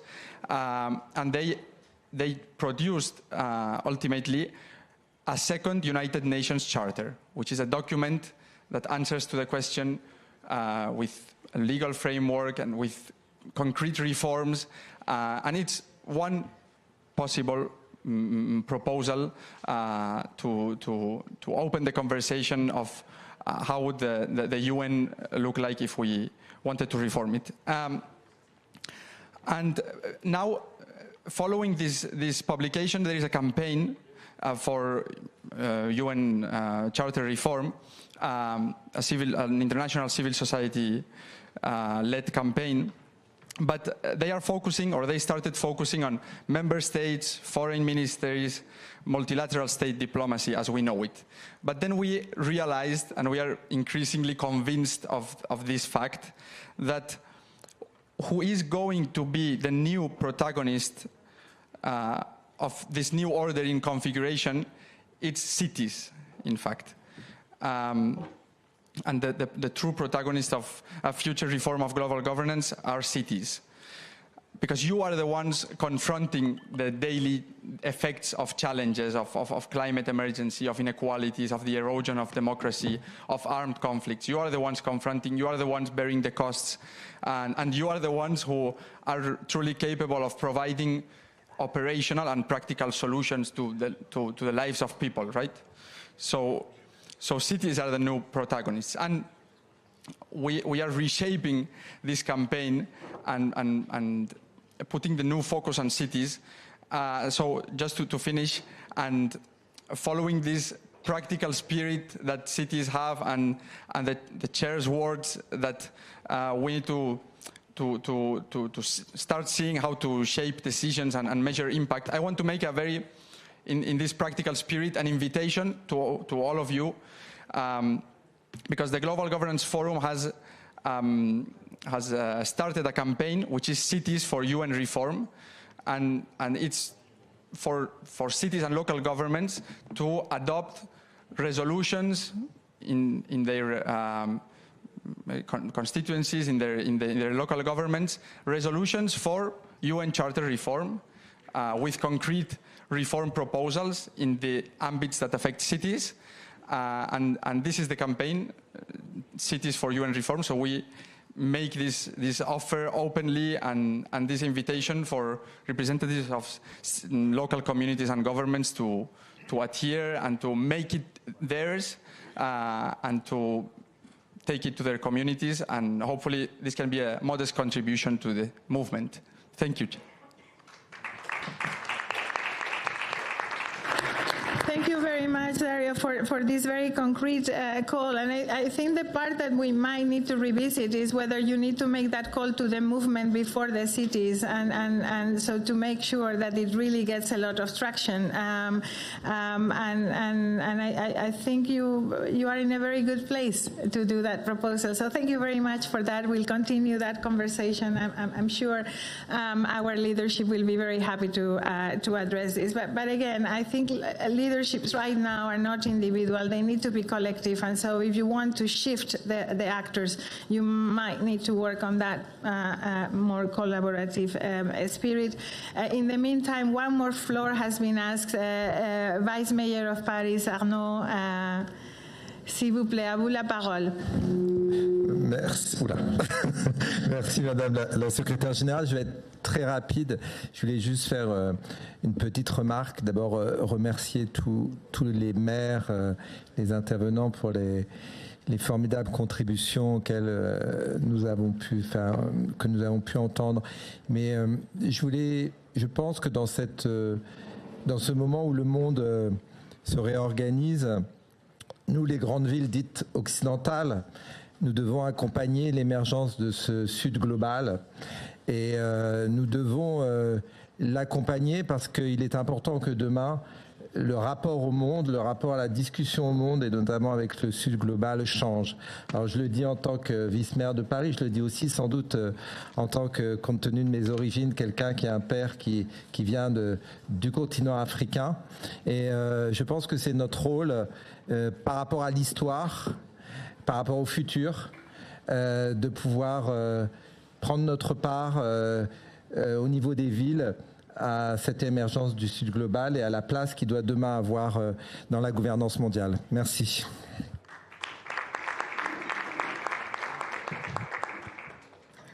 Thank you very much for this clear commitment as well, for solidarity, for cooperation. And now Pedro Bravo. Pedro Bravo is someone that has been helping us. He's an author. He has been working with cities for a very long time. He worked with us when we were trying to find a new direction that would lead us to the Pact for the Future of Humanity through what we defined as the power of we, right? The collective power that our movement has. And Pedro is back with us now, trying to identify, well, in this context that you have all been describing, how do we need to look at Tangier? So some thoughts on that, Pedro. You will be talking to us tomorrow, but I think it is important for you to make the link between this session and the session that we will have around the Congress, connecting the dots tomorrow. Pedro, the floor is yours. Adelante. Thank you, Emilia. Gracias. Voy a hablar en español, que me siento más confortable. Cuando creamos The Power of We, no nos inventamos nada que no existiese ya en la organización. Si nos fijamos en que las ciudades eran un nosotros lleno de nosotros, y esto es un poco lo que estamos viendo hoy aquí, lo que voy a retratar yo en estas palabras que me permitís hacer para cerrar la sesión de hoy. Voy a recoger cosas que se han dicho que me parecen interesantes. Se ha hablado de coraje, se ha hablado de cooperación, se ha hablado de compromisos, se ha hablado de engagement, se ha hablado incluso de pasión, cuando Paola ha dicho que ha hablado con mucha pasión, la pasión es necesaria. Se ha hablado de plurilateralismo, que me ha parecido muy interesante desde el punto de vista, y se ha hablado de esperanza, ¿no? Tendemos a ver las cosas de una forma binaria entre pesimismo y optimismo, y la esperanza a mí me parece un término medio realista, ¿no? En el que asumes que hay cosas que se pueden mejorar o que están mal hechas, por qué no decirlo, y te pones a trabajar para ello. Esto es lo que yo he percibido hoy aquí, y me parece súper interesante. Tendemos a pensar, y estaba rondando tanto ayer como hoy, lo de la ola autoritaria que se ha mencionado como tal, como un desastre natural. Como ha mencionado Lorena, no es tal cosa, hay unos sujetos que la están provocando, sujetos que son poderes económicos sobre todo y políticos, pero tampoco es natural porque tiene efecto y tiene éxito porque hay, y esto se ha hablado hoy, una ira y una frustración entre los ciudadanos porque hay cosas que no están funcionando. Se ha hablado de que hay que dar mejores servicios públicos, de que estar más cercano de los ciudadanos, etcétera, etcétera, ¿no? Eso es interesante porque nos permite pensar en esa esperanza provocando cosas que se pueden hacer, ¿no? Y se tiende a pensar también que las cosas suceden como eventos y no como procesos. Y más ahora, ¿no? Con esto de que lo queremos todo en cada momento. Las cosas ocurren como proceso y de hecho como procesos al mismo tiempo que suceden, ¿no? Estamos viendo que efectivamente hay un proceso de ola autoritaria con los poderes que mencionaba Lorena, provocando que la ira y la frustración de los ciudadanos preste atención a esos mensajes y compre, digamos, esos mensajes, pero hay otros procesos que pueden pasar a la vez y que están pasando a la vez. Estos procesos son los que algunos veo aquí en este momento y he visto hoy en esta reunión cuando he mencionado esas palabras, ¿no?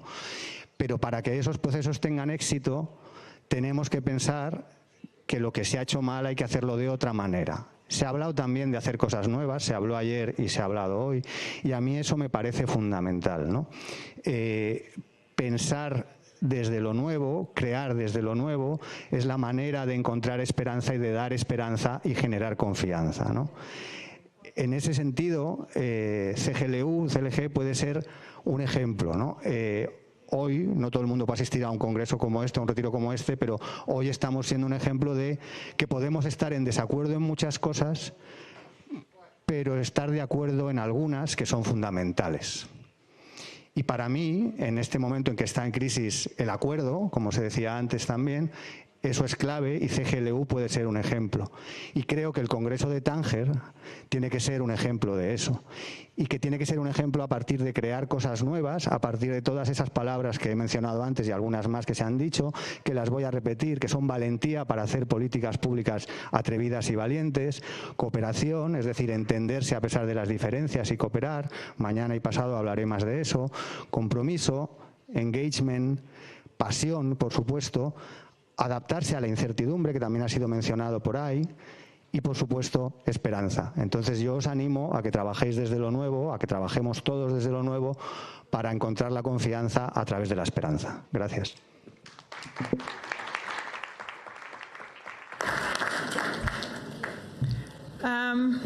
Yeah, I think hope is going to be high up in our session this afternoon. At the presidency meeting, there is also a parallel session that people can attend, looking at our social contract later this afternoon. We are about to break, but I want to give the floor to our co-president for final words.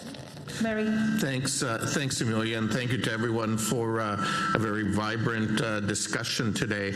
But really, I just wanted to take a moment because the mornings tend to be when this room is the most filled, and it's also the day when today is the day when we have most members of the presidency here. And so really just wanted to take an opportunity, Amelia, to thank you and the entire UCLG staff team for the incredible job that you have done in putting this retreat together again.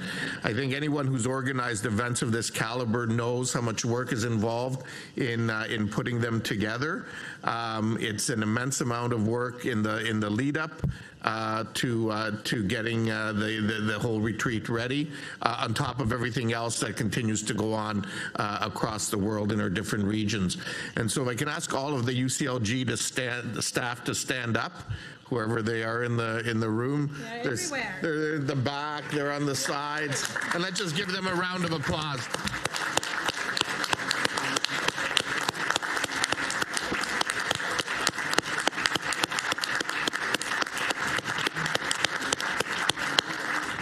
Thank you. Thank you very much. Lunch is ready, and please do remember this afternoon we have not a reception but an actual party in our offices.